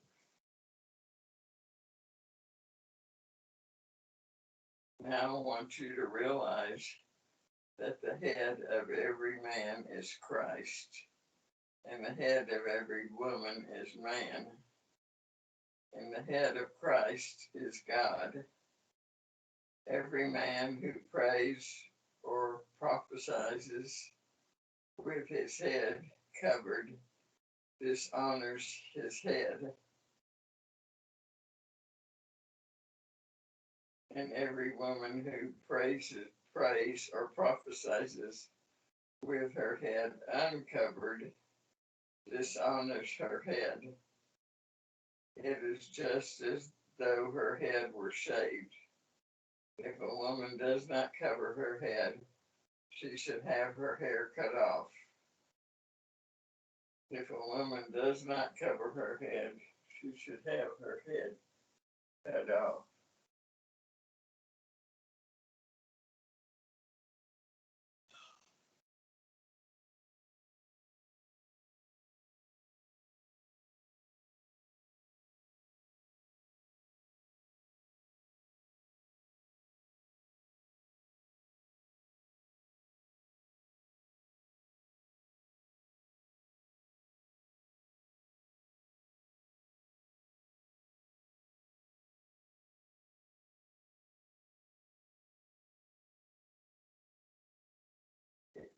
If it is a disgrace for a woman to have her hair cut or shaved off, she should cover her head.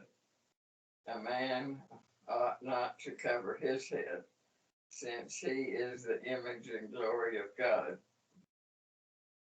But the woman is the glory of man. For man did not come from woman, but woman from man. Neither was man created for woman, but woman for man. For this reason, and because of the angels, the woman ought to have a sign of authority on her head. In the Lord, however, a woman is not dependent. In the Lord, however, woman is not independent of man, nor a man independent of woman. For as woman came from man, so also man is born of woman. But everything comes from God. Judge for yourselves. It is proper for a woman to pray to God with her head uncovered. Is it proper for a woman to pray to God with her head uncovered? Does not the very nature of things teach?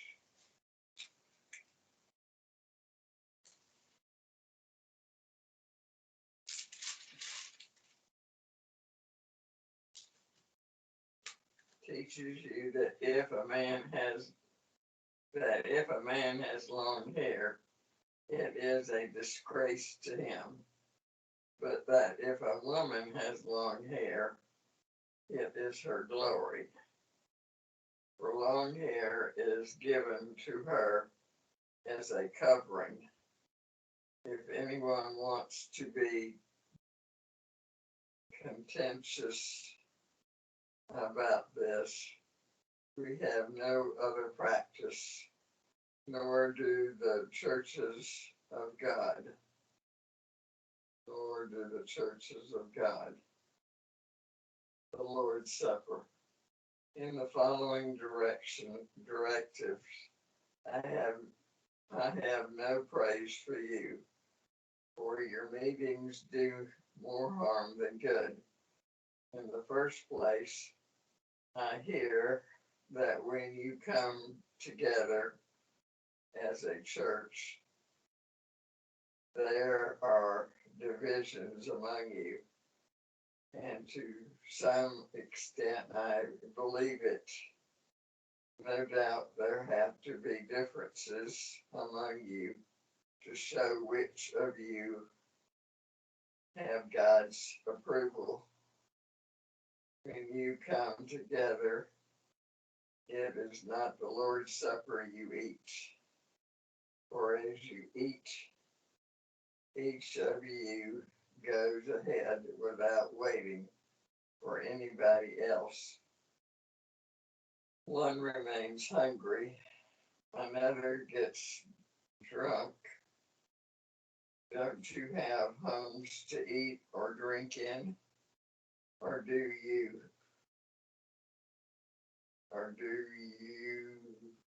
hunger?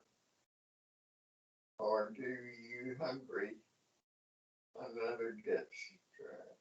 Or do you despise the church of God and humiliate those who have nothing? What shall I say to you? Shall I praise you for this? Certainly not. For I received from the Lord what I can pass on to you.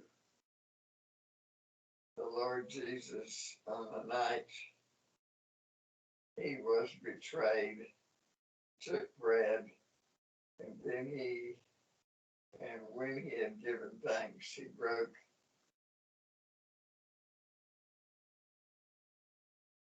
it and said, "This is my body, which is for you.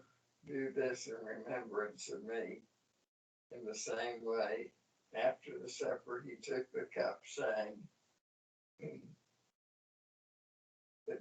This cup is the new covenant in my blood. Do this whenever you drink it in remembrance of me. For when whenever you eat this bread and drink this cup, you proclaim the Lord's death until he comes. Therefore, whoever eats the bread or drinks the cup of the Lord in an unworthy manner will be guilty of sinning against the body and blood of the Lord. A man ought to examine himself before he eats the bread and drinks of the cup. For anyone who eats and drinks without recognizing the body of the Lord eats and drinks judgment on himself. That is why many among you are weak and sick, and a number of you have fallen asleep. But if we judge ourselves, we would not come under judgment. When we are judged by the Lord, we are being disciplined so that we will not be condemned with the world. So then, my brothers, when you come together to eat, wait for each other. If anyone is hungry, he should eat at home, so that when you meet together, it may not result in judgment. And when I come, I will give further directions.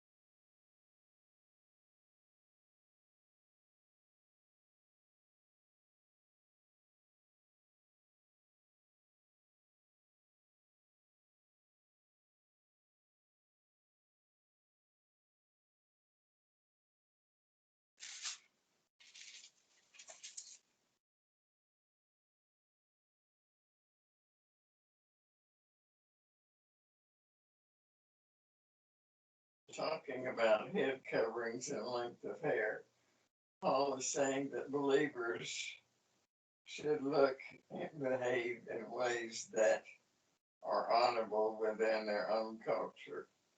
In many cultures, long hair on men is considered appropriate and masculine. In Corinth, I was taught to be a sign of male prostitution in the pagan temples, and women with short hair were labeled prostitutes. Paul was saying that in the Corinthian culture, Christian women should keep their hair long.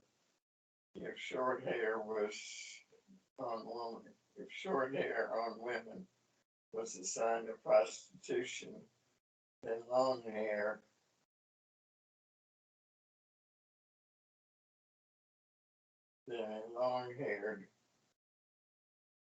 short hair on women was a sign of prostitution, then a Christian woman with short hair would find it even more difficult to be a believable woman witness for Jesus Christ. Paul wasn't saying we should adopt all the practices of our culture, but that we should avoid appearances and behaviors that distract from our ultimate goal of being believable witnesses for Jesus Christ while demonstrating our Christian faith.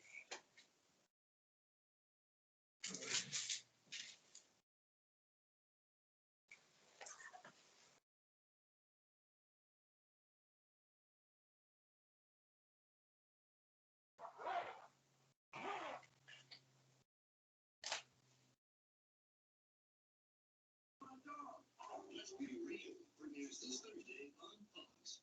Because of the research that I'm starting to do, documents, I get to scores of people.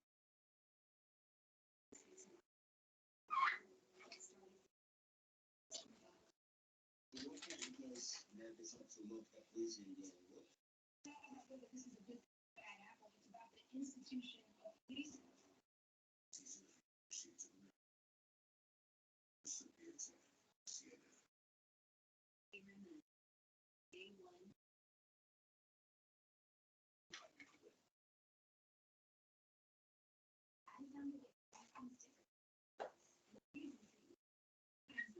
For adults with renal cell progressive forms of multiple sclerosis, emergency relapse is not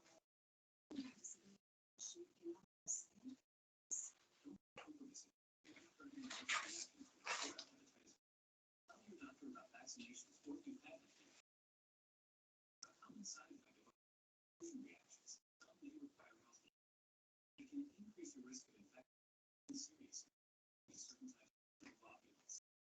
Clinical trials and increased risk of cancer and breast cancer case. Similarness. You can be control. Every part of me. MS. Ask your doctor about 2000 work progress. Residential emergency products. Special body coverage starts tomorrow. Closed captioning brought to you by 1-800 PetNet. Call or visit petnets.com to save big today. Rely on the experts at 1-800 PetNets for the same medications as the pets. That's free shipping. Visit petnets.com today. Census data is out. It's one of the King District. The district in gerrymandering. You've seen the crazy maps, right? Like Maryland's 3rd district, or Texas's 33rd, Illinois' 4th district. These crazy things. Why? Because they're trying to shoehorn in the people they want in that district. And of course, it's about how money gets created and reappropriated. Now you think, well, what I checking account? These maps, as messed up as they look, they're not just proof for politicians from both the same old games. This is why nothing gets done. It's why the crazy is amplified right now. This is how the people who do make sure they don't have to listen to you. See, you want to gauge how much this matters. Look at the speed of the speed. That speed speaks to how things 50-50 in the Senate. But remember, 50% of the Republicans, the 50 seats they have, they represent a fraction of the number of people. The 6-seat spread in the House. Again, you have a minority as much almost representation as a much bigger majority. In theory, these tight margins should shift, right? Power should go to the middle. Big folks work together to get stuff done. Oh, it's not happening. Why? Census. Here's what happened 10 years ago, right? Way bigger jump for people of color than for white. They were moving to places. A long voting Republican. I bet that is going to continue this week. But the GOP needs some power. Are relying even more on white people. Restricted. Okay? Last time we saw it, it's where the Tea Party came from. Congressman like Ohio's Jim Jordan. His district is over 90% white, about 10% higher than the rest of the state. Gee, the year since they were joined him. QAnon coup. That district didn't exist until the last census, and it was drawn as part of a map the late John Lewis called an affront to the spirit and letter of that. We see the same thing playing out as we speak. Once again, most of the growth in this country is people. So again, numbers are growing in the South and the West. So what's the concern? Republicans 10 years ago, on the advantage at the state level, is working us and them, restricting access to the vote, limiting constitutional rights, banning treatment for trans kids. It's all an active effort in states that are about to pick up congressional seats. Our next guest is a Republican acquisition and retention of illegitimate power. Recognize him? A.G. Eric AG of the United States. Mission, protect the right to take this on. Hey, we got a lot to talk about. Get after it right after this. Experience clean in a whole new way. Now Lubagot is exactly where you and offers cleaning suggestions for clean unique to you and your home. Our robot home. My robot. Out here, we know you're ready for a fresh start in the season. Gardeners digging the fresh ground. Landowners need a little spot. Looking its best. Taking care of us gives us a new program. Out here, 4,000 of us and over 90 tractors and services make shopping easier than ever. Tractors and everything for you out here. Daily Harvest Order. Delicious food built on organic vegetables. We start with ingredients farmers we actually. When we get to work, making food that's nourishing and ready. We take care of foods. Food can take care of you. Get started today at dailyharvest.com. 7 spring vegan foods and cream. This is not just the ocean.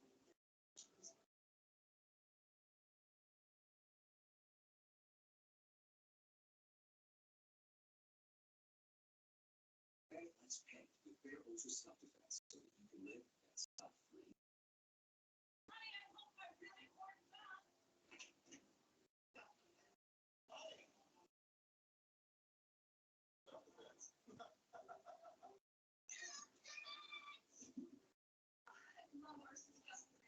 You too. Stuff Defense.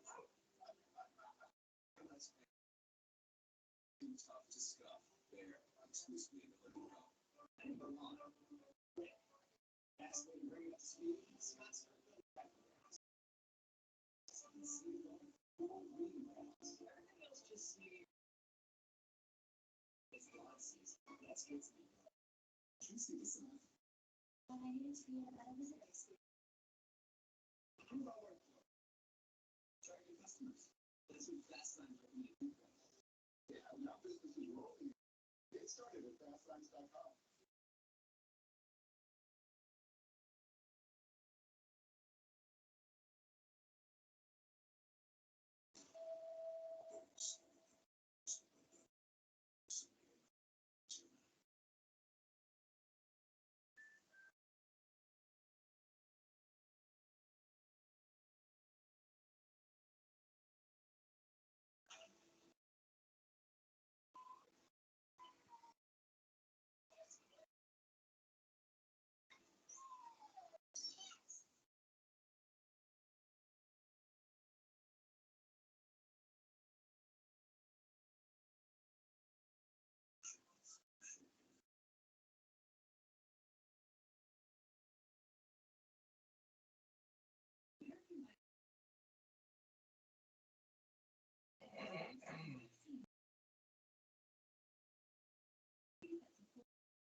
Continue to protect.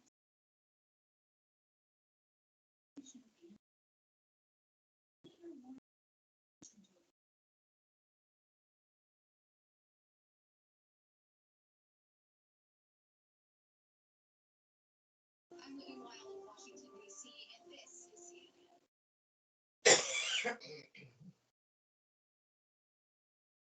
Person won't count. Person won't count. That's it, right?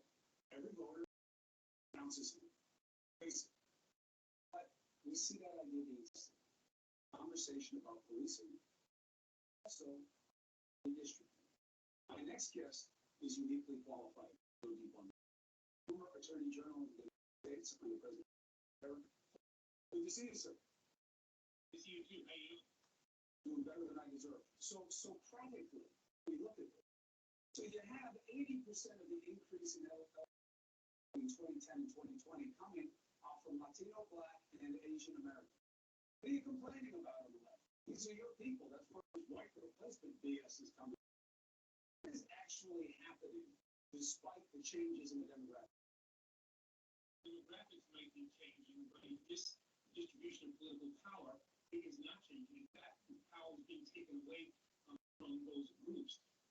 Republicans are trying to do is to maintain the illegitimate take during the redistricting that happened 10 years ago by voter suppression, by engaging in gerrymandering, so the redistricting process that we are just about to start. Are they poised to take advantage of the redistricting process again this time? Well, they're going to certainly try, but they're not going to be as successful as they were in 2011. Democrats are organized now. They have a National Democratic Redistricting Committee. We have focused solely on this redistricting process since 2017, putting in place commissions to draw the lines instead of politicians. We elected people who will be involved in the redistricting process, such as governors who will be able to veto the maps put forward by Republican legislatures. But we also galvanized advocacy. People all around the country were focused on this issue in a way that we were not focused in 2011. Now, having said all that, it's going to be difficult, especially in states like Texas, North Carolina, Georgia, and Florida. They have a trifecta. They control governorship and both houses of the legislature. Those are going to be the most difficult states for us. And what happens if this goes against your interests? Well, we've got litigation alternatives. Certainly, where they engage in racial gerrymandering, we can certainly use federal courts.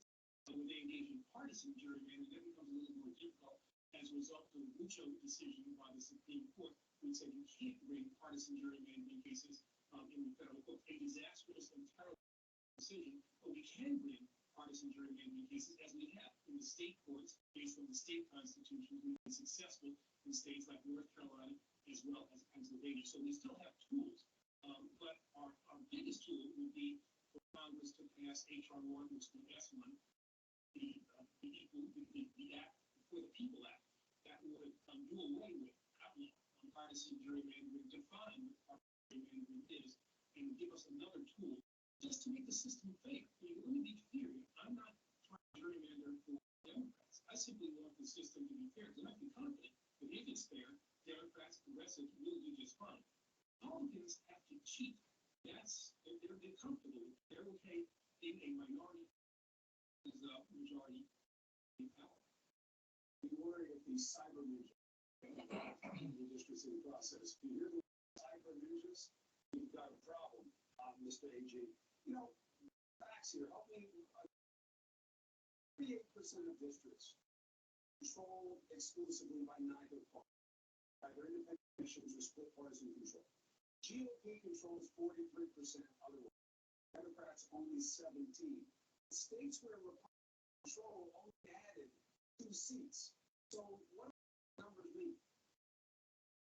It means that the process, you might seem a little stark, 43 to 17, but the reality is that 38% is controlled by commissions, for instance, or some other reform measure. That's going to be fine for Democrats. But again, when the system is fair, Democrats will be just fine. What I'm concerned about is when you see the increase in the population, you said, with regard to Hispanics, African Americans, Asians, young people who live in the suburbs. Those are people who tend to vote Democratic. What they're going to do, I suspect, in Texas, is try to gerrymander in such a way to minimize the acquisition of power by those groups and maximize the potential of power by a Republican party that doesn't have popular. Let's talk about fairness in the process. I have never seen anything like what's happening. This process for releasing body cam. I have to believe that if the county attorney just released it, nobody would have said anything about this law. I mean, you and the AG before, seemingly nobody can get fast track. I don't understand it, not familiar with a law like that. I have to think that if people in law enforcement, the DA, whoever, decided that this is the material that they wanted to have put out in public, that they could find a way to do that. By not doing it, they're fueling suspicions, they're creating disunity in the community down there. You know, if there's something that is problematic, you need to get it out there and try to explain it. If there's nothing to worry about, you certainly need to get it out there. This leads to all kinds of conspiracy theories. We don't really know what bits and pieces of videos, but it seems to me that they ought to use the power that they undoubtedly have to get this material in front of the public. The DOJ is looking at it now. The Attorney General, I respect the position. I'm not going to ask you about investigations that are just starting, but I'll ask you this. When we room.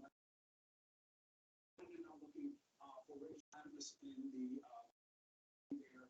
I'd love to have you back so you can help me understand what the investigations mean. Sure, be glad to. The new pattern of practice investigations that they're announcing that they're going to be using, I think to a great degree that they used in the Trump administration, is an important way to criminal justice reform wants. There's certainly more administration that you are. We see what happens in Minnesota. We'll talk about. Thank you. We will stay on. So as there are developments, you have a place here to make a difference. All right, it's an important subject. Everybody needs to be focused on it. We need to have a fair process. Nothing more than that, just a process. Thank you, sir. Be well. Take care. Now, what happens when the process isn't fair? Arizona, I mean, this is just a cookie attempt to keep the big lie lying. Who wants to do an audit in secret? Just think about that. It's complete anathema. It's complete the opposite of what you want. You know what was done with. So let's bring in a top elected Republican in Maricopa County. Why does the gentleman believe that this is good even when it's been done by his next? It's never torn. So now, take your time and look at it into your control.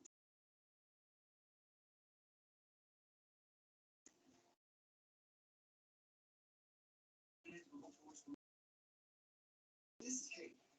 She always wanted her smile to shine. Now she uses a capsule of TheraBreath to smile to give her that smile she wanted. Get a better mouth. Disease, your hands can change at any time. Your head wants to do one thing, but it says, not today. GI focused Intibio is made for this. Intibio is simply the GI tract and an excess of light, training causing damage and inflammation. Intibio has let many patients achieve long and remission. It may help you. Infusion and serious allergic reactions can happen. Intibio may increase risk of infection, which can be serious. Likely, those with AML, serious, potentially fatal can help you rule. Tell your doctor infection is symptoms or sores. Liver occur. If other treatments haven't worked, ask your doctor. If you're experiencing financial hardship during these trying times, Takeda may be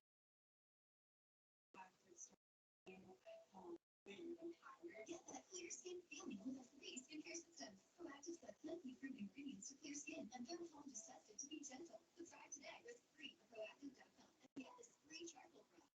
At Leaf Filter, we're on a never-ending journey to end gutter cleaning forever. Oh, way too dangerous, Bill. Way too clogged, Melissa. Leaf Filter, the nation's #1 rated gutter protection system. Keep you safe and protect your life. Guaranteed you'll never have to clean nasty gutters. Are you okay with that? Call or go online for your free gutter inspection and estimate. Now you can save 15% off your. These are real people, not actors. Got their eczema under control. With less eczema, you can show more skin. So roll up those sleeves and help heal your skin from within with Dupixent. Dupixent is the first treatment of its kind that continuously treats moderate to severe eczema, atopic dermatitis, even between flares. Dupixent is a biologic and not a cream or steroid. Many people taking Dupixent saw clear or almost clear skin and has significantly less itch. Don't use if you're allergic to Dupixent. Serious allergic reactions can occur. Anaphylaxis, which is severe. Tell your doctor about new such as eye pain, vision changes, or parasitic infection. Use asthma medicine. Don't change or stop them without talking to your. So help heal your skin and talk to your eczema about to fix it. If your financial situation has changed, they may be able to help. I always thought it was me, that I was the reason diets never worked. This is genuinely not a temporary fix. There's some serious psychology behind it. It's funny how much smarter I feel like we never just need it's the simple things. Once I understood why I was making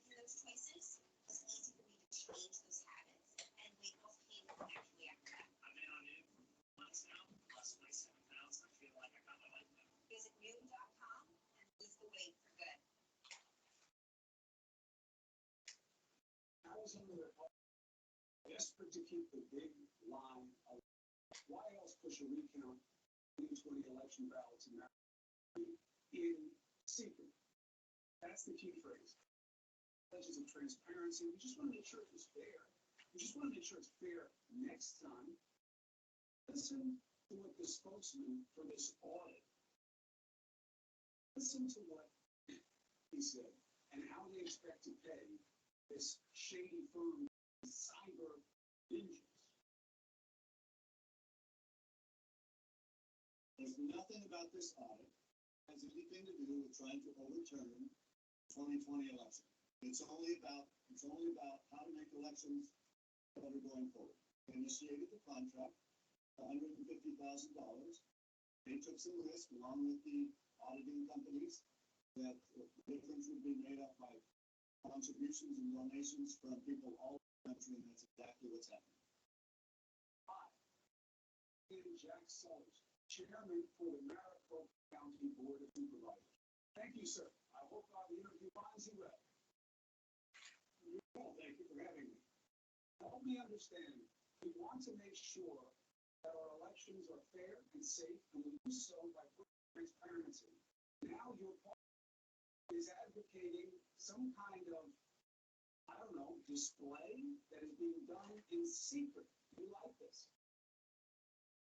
Oh, I'm certainly frustrated right now. You know, this all started, I didn't really object that much because anything, you know, wherever there are people that are still questioning the result of the election, if we could do something that would make them feel better about it, I was willing to do that.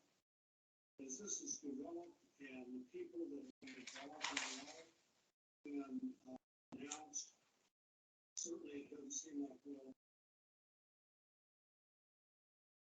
In stressful times, we discover how much we really trust the Lord. If doubt about his promises take root in our thinking, it can lead us off his chosen path. But with steady belief, we can recognize God's presence and persevere wherever we are.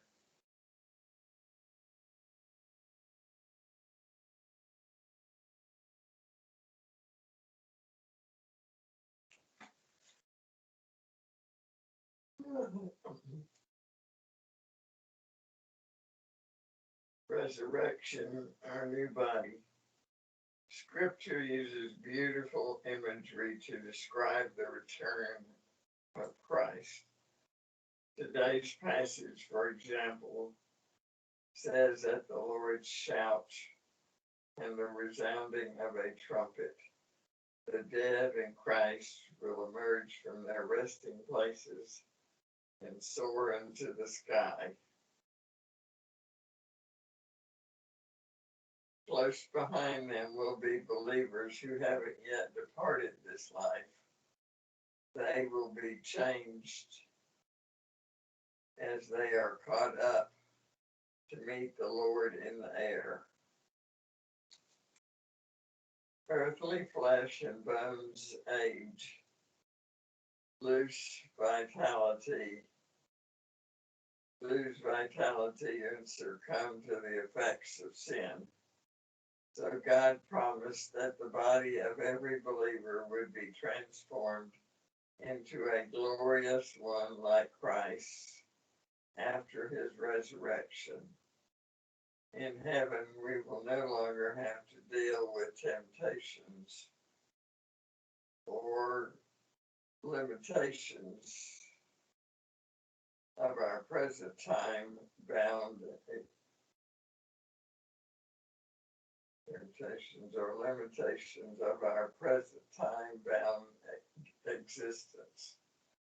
Perhaps we won't even be restricted by space, since John 20:19 indicates that the resurrected Jesus didn't bother with doors. Our new bodies will be suited for the environment where we will dwell forever in angelus and ageless eternity in which all of our needs are perfectly met.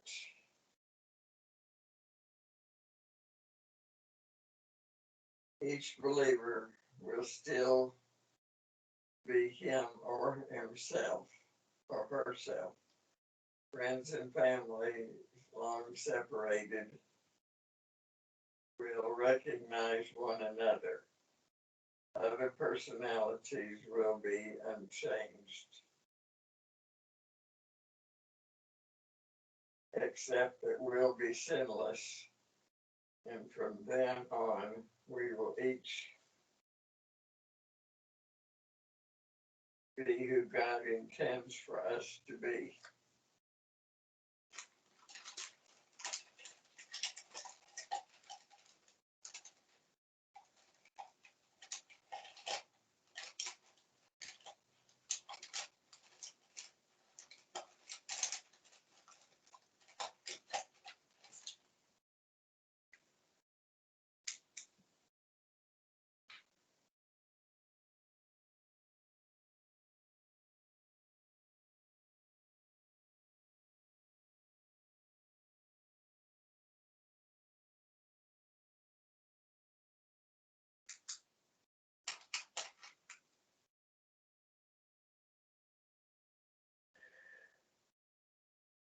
Okay,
at AT&T, everyone gets our best deals.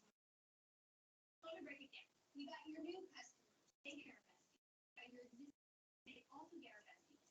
Everyone gets the deal. Question.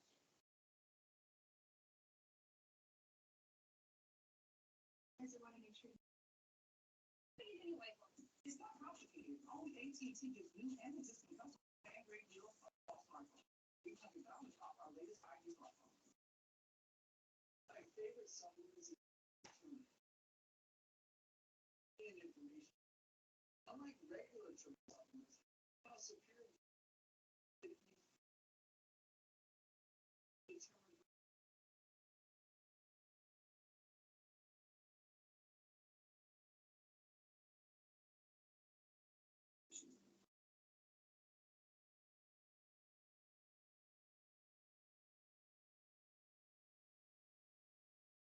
See it anytime with Farm Lemon. Coming up next. Closed captioning brought to you by Mesobook.com. 10 years we are on this affiliate. 1-800.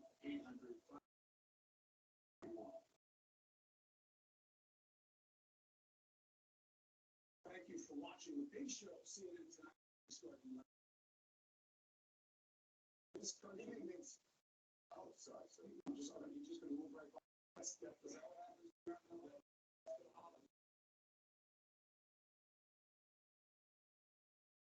You tell them about this body goes, I'll get to that now. Listen, I like it. You know, I gotta tell you, this is real thing I'm here for work. Especially in the time that I've been here, such a sunny place. To see that. DC, blacks, mass, mandates. You get down 90%. Where you are, I have to tell you, there's a theme of being straight. The CDC guidelines, not great. If the vaccine makes you immune, or that's what the data suggested, that's what science suggested, that's why we get our kids vaccinated. It's not vaccinated and then just be careful how people will develop. It's that you're immune. Does this work that way or not? Suggested yes, but that's not what these guidelines do. Carolina is straight. Get angry at us for having to piece this together. Puzzle. This is on the authorities and a law I've never heard of in the state, and now we'll see the feds can't expedite that. Maricopa, Arizona, straight. Count votes in private with some group called Cyber Ninjas, whose website was like my 15-year-old made it in 15 minutes. I think Mario is straight. This is actually, I've seen him. Mario's a smart kid. Yeah, I've seen him on the cell phone. Things that he can do. I think, yeah, but you're right about it. It's ridiculous. It's ridiculous. Let me say this one thing about transparency. A couple things about it. Transparency when it comes to, I agree. If you're going to get a vaccine, then, something's got to, how are you getting it? Right? And relax some of the guys. Especially when I'm out. Look, the way that I lose weight is I run. If I run, and when I'm out something, trying to exercise and stay healthy, it's tough to do that. Well, now you're doing it all the time. And I used to do it, and then I wasn't like someone, take the thing and then pull it. Now you can run out because you're not. The thing is that if I and others who being hesitant, and I know there are people just say, I don't want to take it for no.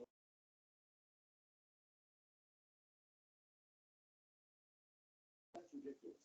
That's actually stopping people from being able to relax other guidelines and the mask guidelines. Not vaccinated. So I don't want anyone who may have a pre-existing. You just don't want to have some good reason other than you make it. That's what I'll say about that transparency. The other transparency is, as I said last night, if you want to exonerate a police officer's actions, anyone's actions, please videotape. As you said, make all the officers in this country wear cameras.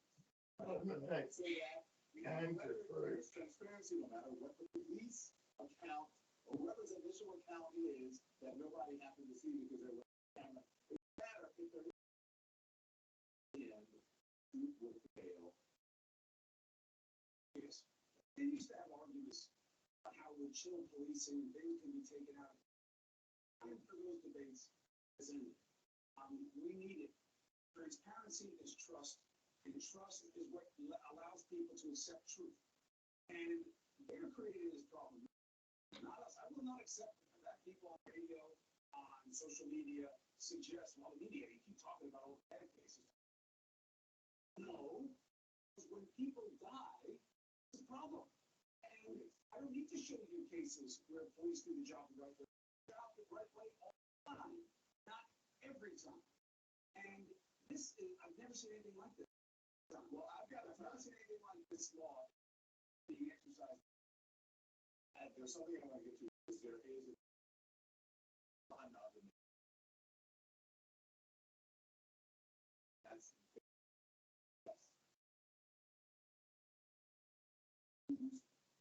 quite frankly, in the interest of transparency, his body worn camera, January 6th, should be released. I haven't seen a good reason why it has not been released. And according to them, and the police department, and the mayor's office, they won't release it. So I think we should hold it. We're going to get to it because it's a very important interview. You usually get out of here. I want you to sit on your cell phone. I will stay right in the office and I will watch it and text you right after. I will thank you for having me. Thank you very much. This is Sitting Inside. I am Donald. And you guys know I'm about someone that I've gotten to know.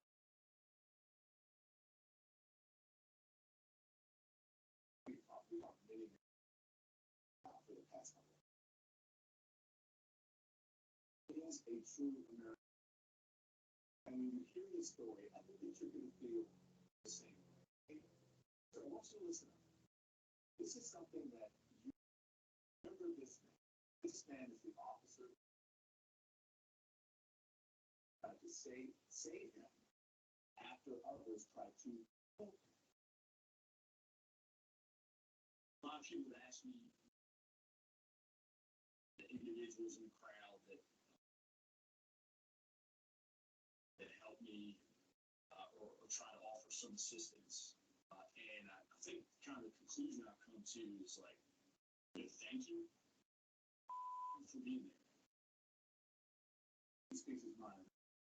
The Metropolitan Police Officer is here tonight, and I just want to thank him. Thank you for speaking out, Michael. Speaking out in this first in-depth interview on one of the days, not the sixth day that provided from about the they beat a police officer like Michael into their lives. Capital. So here he is on video. You see him in the crowd trying to defend the door that's entered the Capitol as the out of control crowd surged. He was dragged out, beaten, tasered, stunned, injured, knocked unconscious. Officer Fernand, I'm going to take the story. I first spoke with him just days after the incident. Like I said, I got to know him. He's a regular guy as a police officer, risking his life by rioters storm. Tomorrow night, the president at the scene of the crime going to drag rioters would have to keep. In a moment, my exclusive interview. I want to take you back.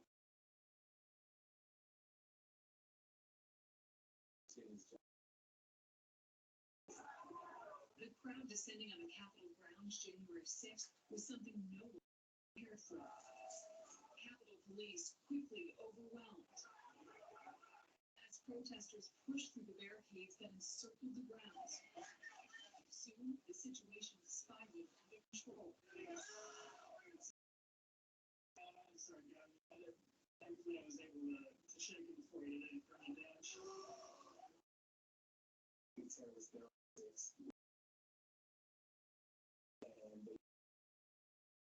they hurt us physically. The violent attack on the Capitol was a scene that Metropolitan Police Officer Michael Fennell was never even supposed to be in the midst of. The 40-year-old veteran of DC's police force works narcotics.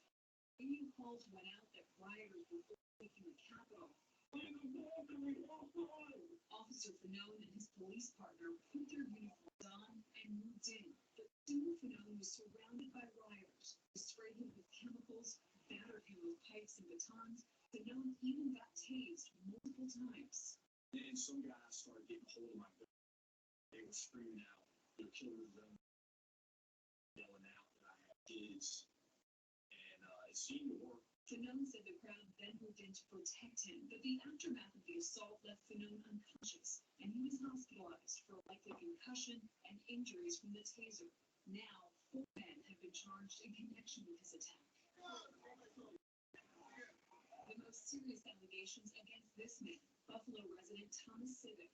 Prosecutors say Civic lied to FBI agents several times, but eventually admitted he ripped Fennell's badge and radio off his vest, leaving holes and tears in Fennell's uniform, and then buried Fennell's badge in his backyard in Buffalo, eventually digging it up and handing it over to the FBI. Schneider, thank you so much. Thomas Civic, by the way, is not guilty. Rodriguez is also in jail. He's been using a shock weapon to tase Officer Michael Fennell. Speaking tonight on his own. Mike, how you doing? I didn't know that. I get this just talking about your story. Happened, we weren't friends. And now it feels perfect. Thank you for doing it. This is really like for you to think about that. It's been a roller. I think probably about the first 2 weeks after the 6th, I was still pretty high on adrenaline. Shortly thereafter, I started to experience some of the more psychological injuries, PTSD, some of the emotional trauma that I experienced that day. How you doing? I mean, some days are better than today's a good day. I'm happy that I've got the opportunity to speak out, talk about the events. It's been very difficult seeing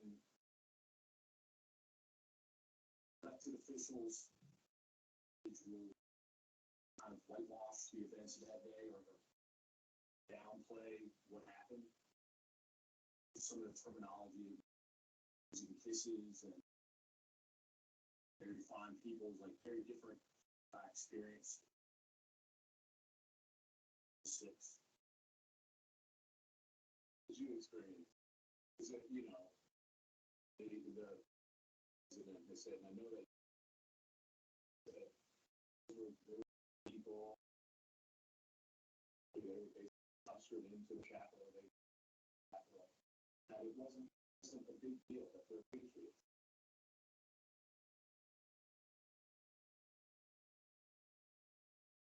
I think it's dangerous. It is very much not the experience that I had on the 6th. I experienced individuals that were trying to kill me to accomplish their goal. And I think that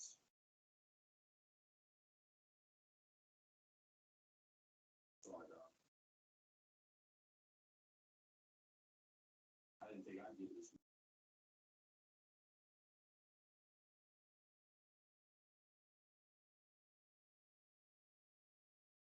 I mean, I experienced the most savage hand-to-hand combat my entire life, let alone my recent career, which spans almost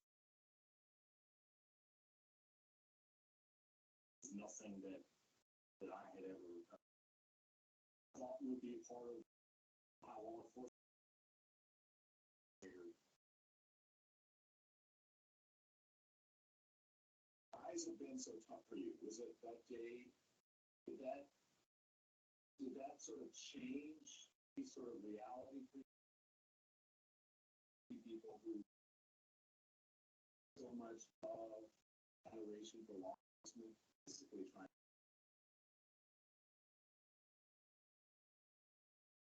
Yeah, I mean, it was difficult. Again, I think I'm pretty apolitical person. My preference is I look at politics the same way I look at the Olympics. I like my politics every 4 years, and all that season is taking place. The rest of the time, like I don't.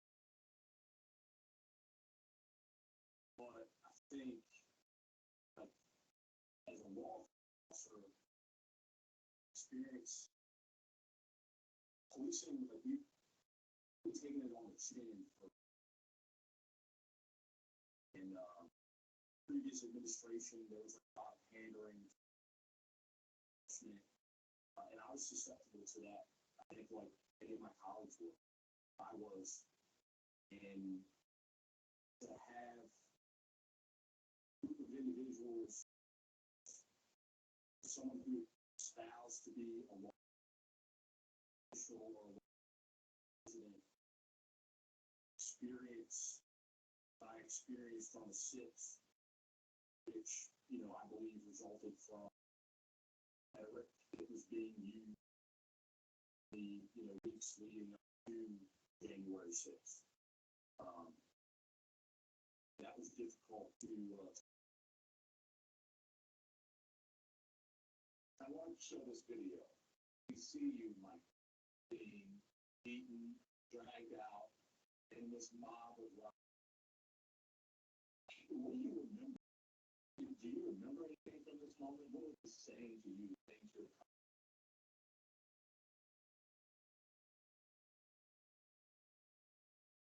So that's how I separated the group of officers that were in the tunnel. I remember being pulled out, experiencing the feelings like kid, you're at the beach and you get knocked down by a wave, and then you get knocked down by another, you just can't get up. That's what it felt like. Remember, once I was, able to kind of steady myself, get my bearings, I was just surrounded in the sea of people, rioters, and they just started attacking me from guys were my badge off, radio off. I started grabbing at my firearm, trying to grab ammunition magazines, my belt. It was just, it was over. I felt they were trying to kill me.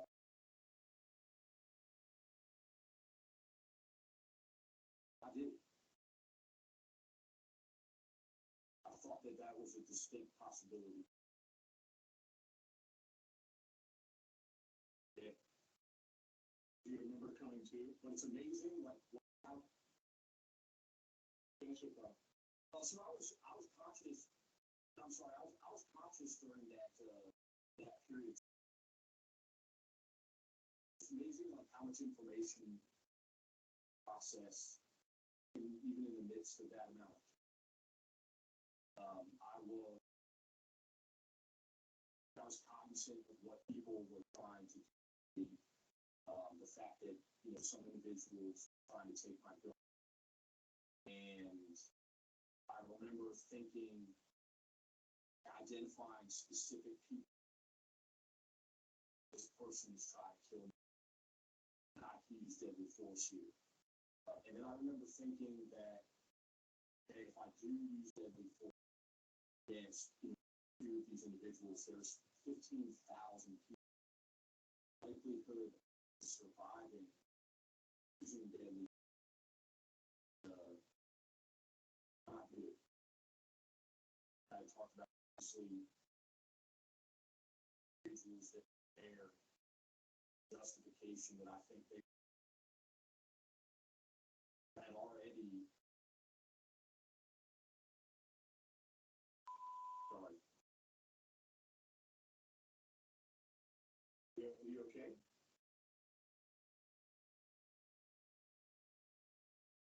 I know it's tough.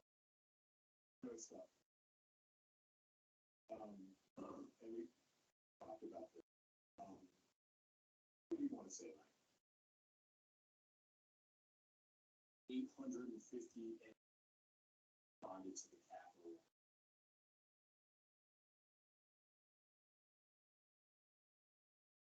To help out their sisters of the Capitol and to protect members and their staff. And that, now we may make it out that day without more significant loss of life. It's terrible. I saw in the tunnel 157 MP officers and 6 U.S. Capitol police officers that were terrorists. Again, it was the most brutal combat imagined. It was like nothing I had ever seen outside of the. Did you say that? Something else. We've been talking. Lawrenceville. Now in North body one. This has been on that body one. Body one.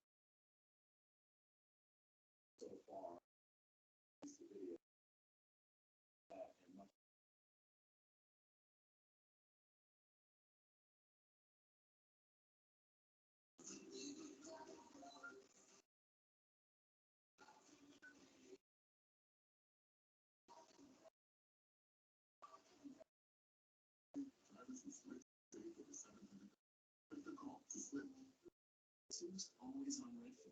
She's never told her until now.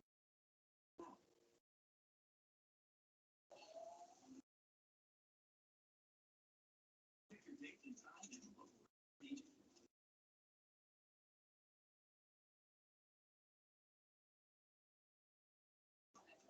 Do this. On-demand home sports for men. State of mind. Managing your diabetes using fingers. With the new Freestyle Libre 2 system, continuous glucose. You can check your glucose out with optional. Choose to be low, too high, too low. And for those who qualify, the Freestyle Libre 2 system is. Ask your doctor for a prescription. You can do it without finger sticks. Learn more at freestylelibre.com. Eat, drink, and be merry. Want to feel good, but eating dairy? Feel good sanctuary. So no sweeteners. That stuff makes us weird. That's what makes us evolutionary. In this area, agriculture, visionary, clean mission, never scared or unnecessary. We can be astronomically expression. Making sustainable. That's what makes us whole.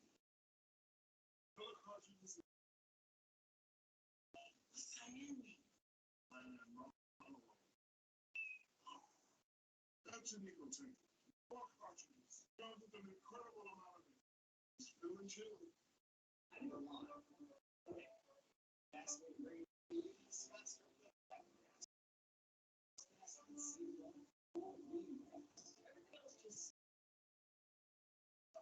It's the hot season. Let's get to the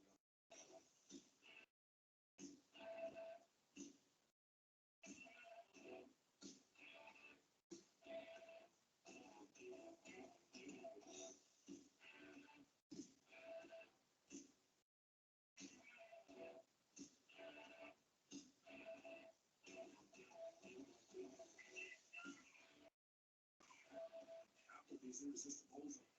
Dig in for just $8.99. Our confident forever plan is possible with a CFP professional. A CFP professional can help you build a complete financial plan. Visit Lawrenceville.org. CFP professional. Out here, we know you're ready to start a new season. Gardeners digging the first ground. Landowners need a little discount. Get property tax. Taking care of gives us out here 42,000 a month and over 90 tractors.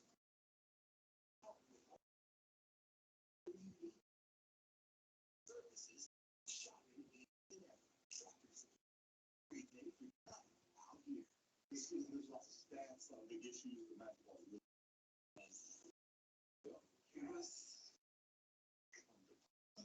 United States of America.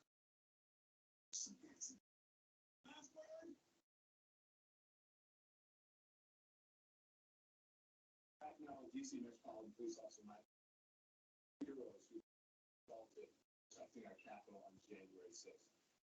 Mike, again, thank you for doing this. I know people sharing your feelings like this in general, especially not with the and that would be tough for you.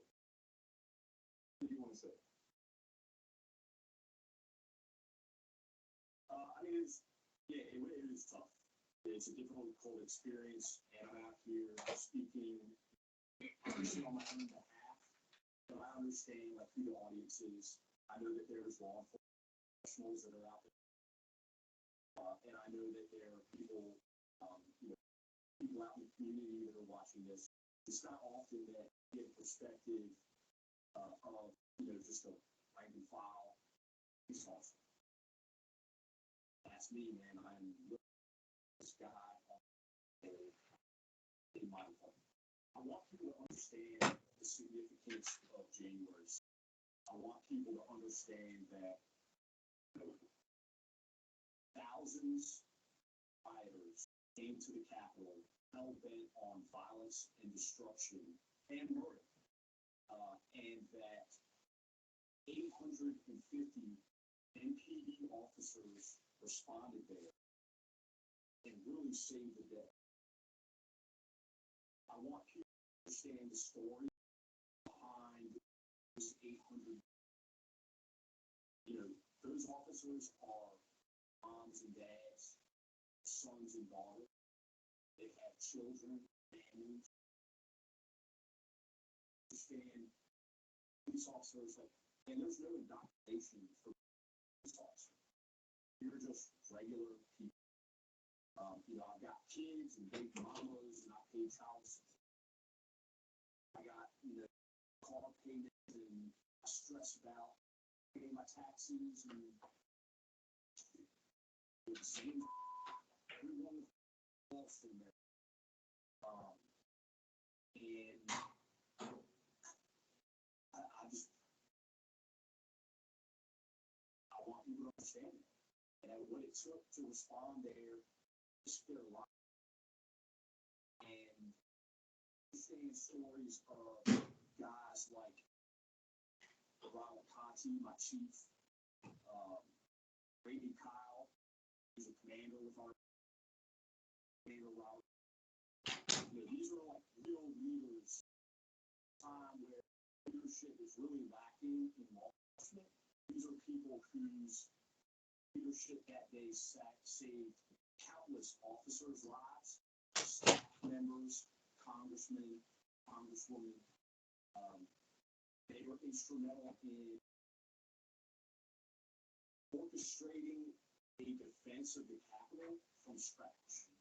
I know that this insurrection has made you think a lot about policing. Violent mob trying to kill your after God. So what goes through your mind when you hear case after case of Black people ending up dead after being shot by police for small things, small infractions like an expired plate, another fit bill, into contacting your position, lots of people, even larger infractions. What do you think of those? Yeah, I mean, so the first thing is, like, as law, I try not to money more than quarterback my coworkers or colleagues' decisions. But that being said, there are some, you know, there's some cases that were off the, you know, Derek Chauvin trial. People, I just watch it and I'm just like, I can't make sense of that at all. And, you know, I'm someone who's participated in thousands of, and I understand that most of those individuals didn't want to go there. And sometimes force has to be used, and force is never going to be optically pleasing. However, some situations that are just dry to me, and that was one of them, and it was wrong. You said that being said, someone.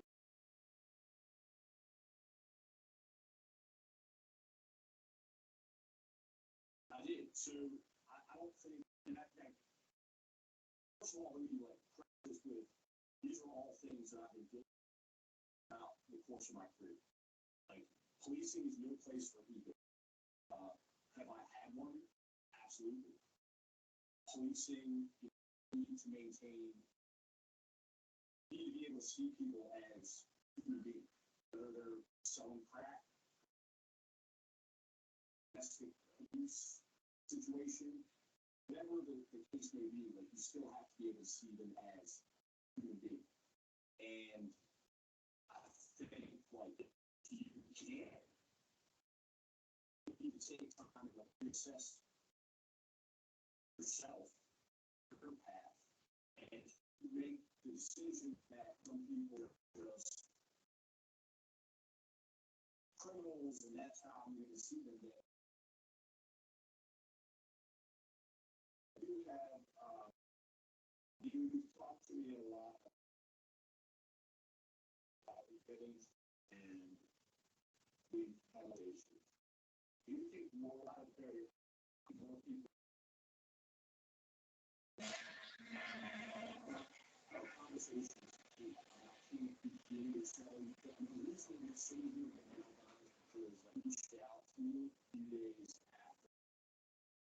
January 6th. Had a 2.5 hour talk. Being able to speak to someone like you and I talk, have different perspectives on things. I can talk to my perspective. If we found that we agree on moves and we disagree, it's that we didn't agree on, we have to choose something. Listen, I know that I spoke about the body worn camera, and I wish that they would release the video so that people would have to. I want to ask you about your kids just a quick. Your body. Absolutely. I mean, I can't say any stronger terms. I don't know how you can deny that January 6th was anything other than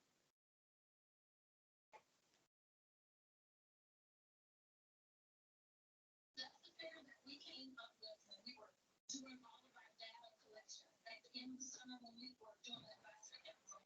That's the figure. It's right around 400 teams. Development's been incredible. Stolen items are recovered and 2 teams suspected of taking them are behind bars. They say they received home surveillance video Sunday from several people that shows 17-year-old Dakota Simmons and a 15-year-old boy breaking into cars. Officers tell us they arrested the boys Monday after identifying the getaway car. Investigators have charged both teams with 14 counts of entering auto. well, in Athens, law officer in his canine tracked down the Athens. Officer and canine tracking. So they found different cars. Several charges and took a battery. International travel was found positive. Still has not been Americans may be allowed to fly overseas again. The highest tip in the U.S. will hear based on the. Do you want your little? You want this in there?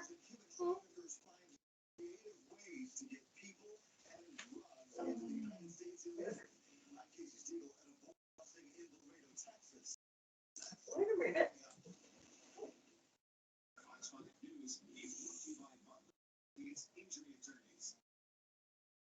Associates, we believe in the justice system. I get it. The money they deserve.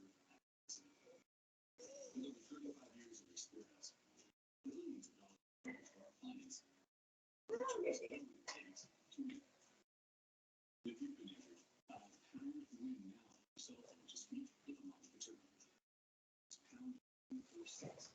Initial consultation is free, and you can pay.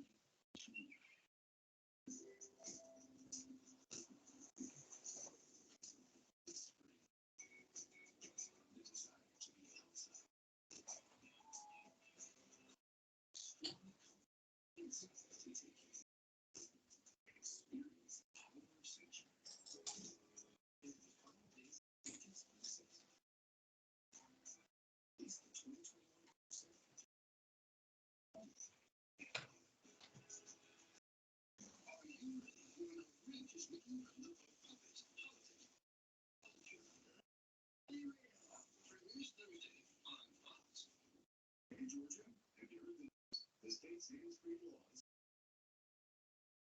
say that if you don't comply with the law, Georgia law enforcement have a simple solution. Hands-free for one of these. Smartphones make our lives easier. Lives at risk taking our phone. That's why the police officer take your right to know when it's sent.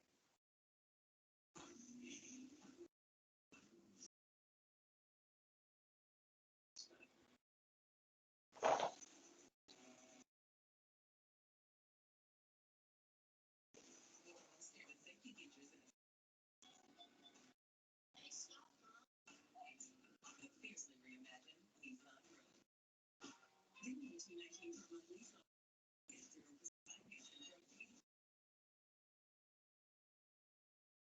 Let's get ready to sell. Who's happy with AutoPad? Easy as. Welcome to AutoPad. How can we help?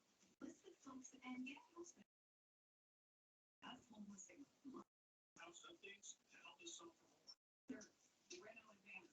Our team's on it. This place is gonna look amazing. No one has feeling. Never wrong. Any way you want to sell, you're sold with AutoPad. Start your pre-sales request at AutoPad.com today. The governor kept on several.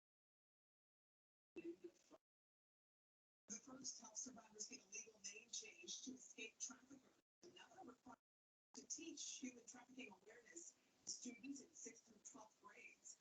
The third allows to sue their traffickers or anyone else from their victimization in civil court. These lawsuits may be filed within 10 years of the date of the offense, or the victim's 18th birthday if the victim is a minor. The bill also creates a cause of action allowing the Attorney General to file suit against human traffickers and their associates.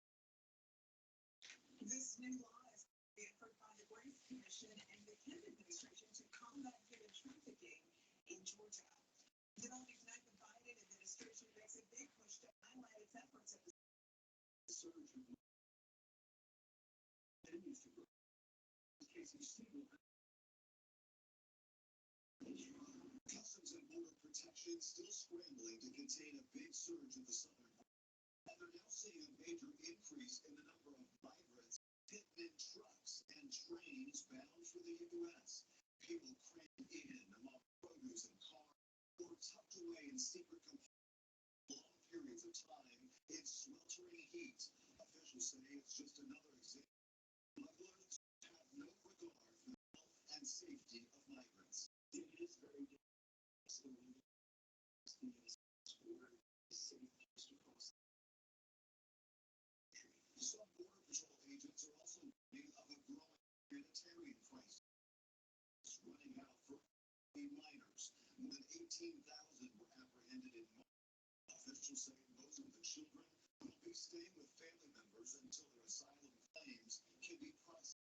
Verifications should be done as fast as possible, and we also know the space that we are in is temporary. The Biden administration responding with an increased focus on enforcement, announcing a new operation on Tuesday that will go after gangs and cartels responsible for the smuggling.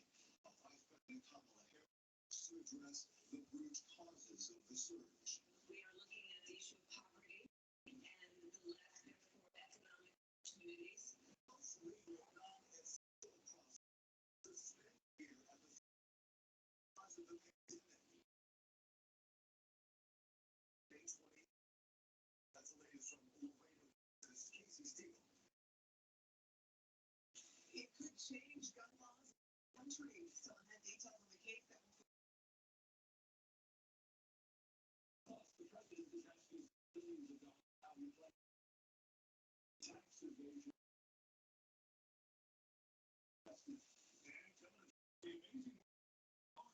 amazing cars, larger than life, ready for all the things in the United Passover. Next on Fox 5. Fox 5 News is brought to you by Free Insurance by Berkshire Hathaway. No nonsense, just common sense.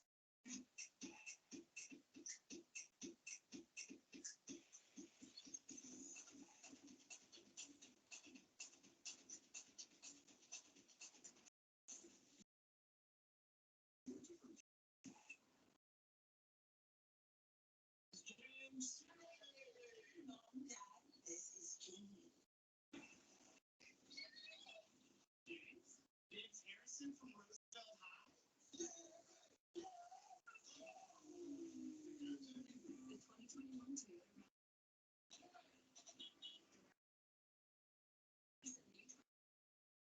$249 a month for 30. We press on because it's our mission. Dedicated to investigation. Because the facts matter. Fueled with determination. motivation. Because it's our calling. Driven and passionate. Because you deserve to know it's really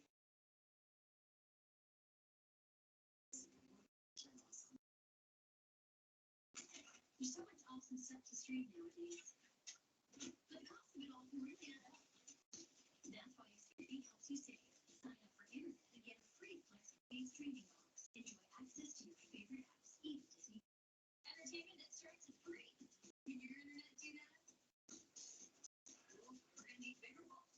Get started with Xfinity Internet now with double the speed included. Plus, add a Flex 4K streaming box for free. Click, call, or install today.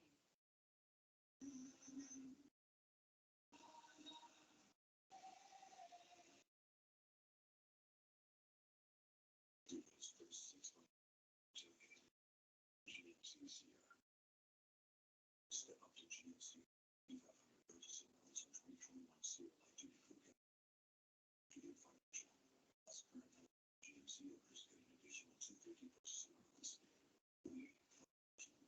GMC.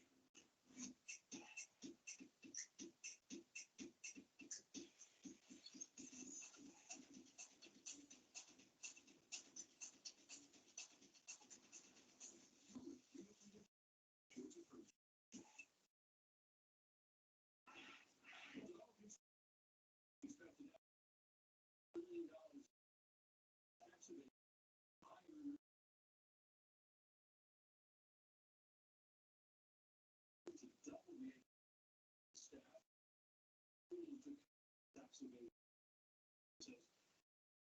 Generated about 710 years in net revenue. Oh, he's a high-five sports legend, and he's about to be the top. I'm talking about Trevor. Can't possibly get any bigger, can he? Very good. I mean, they don't do this for just any old guy. You've seen this already. 8-foot tall mural of Lawrenceville against Bakery downtown. The mural celebrates and commemorates the football hero.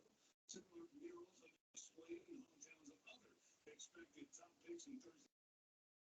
Trevor, as you know, is a Jacksonville Jaguars. That is when Nashville artist Gus Cuddy will return to Cartersville to complete the mural. The depiction of the team that selected high school coaches. Trevor's big arm is second only to his leadership skills. Listen up to that videos on your using your platform.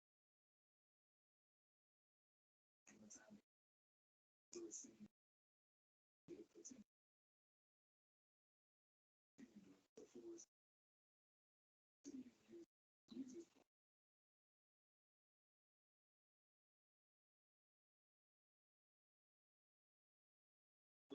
Trevor Lawrence tomorrow night on the Dirty Burger.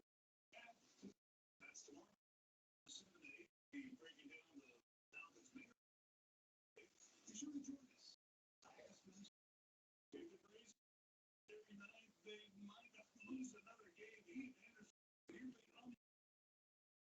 Ian Anderson went 7 innings, gave up just 1 hit, just 1 batter, and struck out 8 on the way. And outing like that was just for the base needed from the starting rotation. The Ringer Aldo, he walked Lumber, who absolutely crushed this pitch.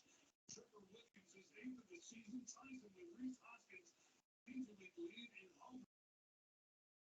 81 feet, second long majors. Ozzie got in on the act, bounced off the wall, made it 2-0 when he home, turning around to score. That's a shootout RBI for all these. He can go on to shut out the Cubs. 5-0. Kyle Hendricks is plus tomorrow night. CONCACAF Finals from Atlanta United in the first 2 legs. Andre on his hand and just stone 5 strikes tonight. Says no to your dad. Crows thinking too. Then he went off the great Venus was Joseph Gary dominated the first.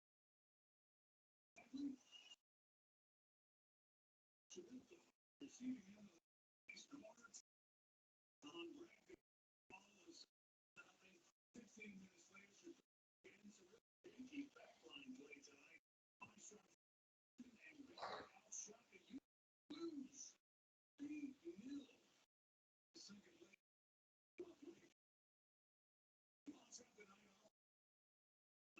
the century, and we'll see it on the edge with you on the wonderful life of Trump. Turning to things to your place. I definitely say anything in the attorney jail was $1,000 attacking victim. She's carjacked, but you don't carry out that. And we're told we got several people. The sheriff says those people are only so many that is draw their those two of the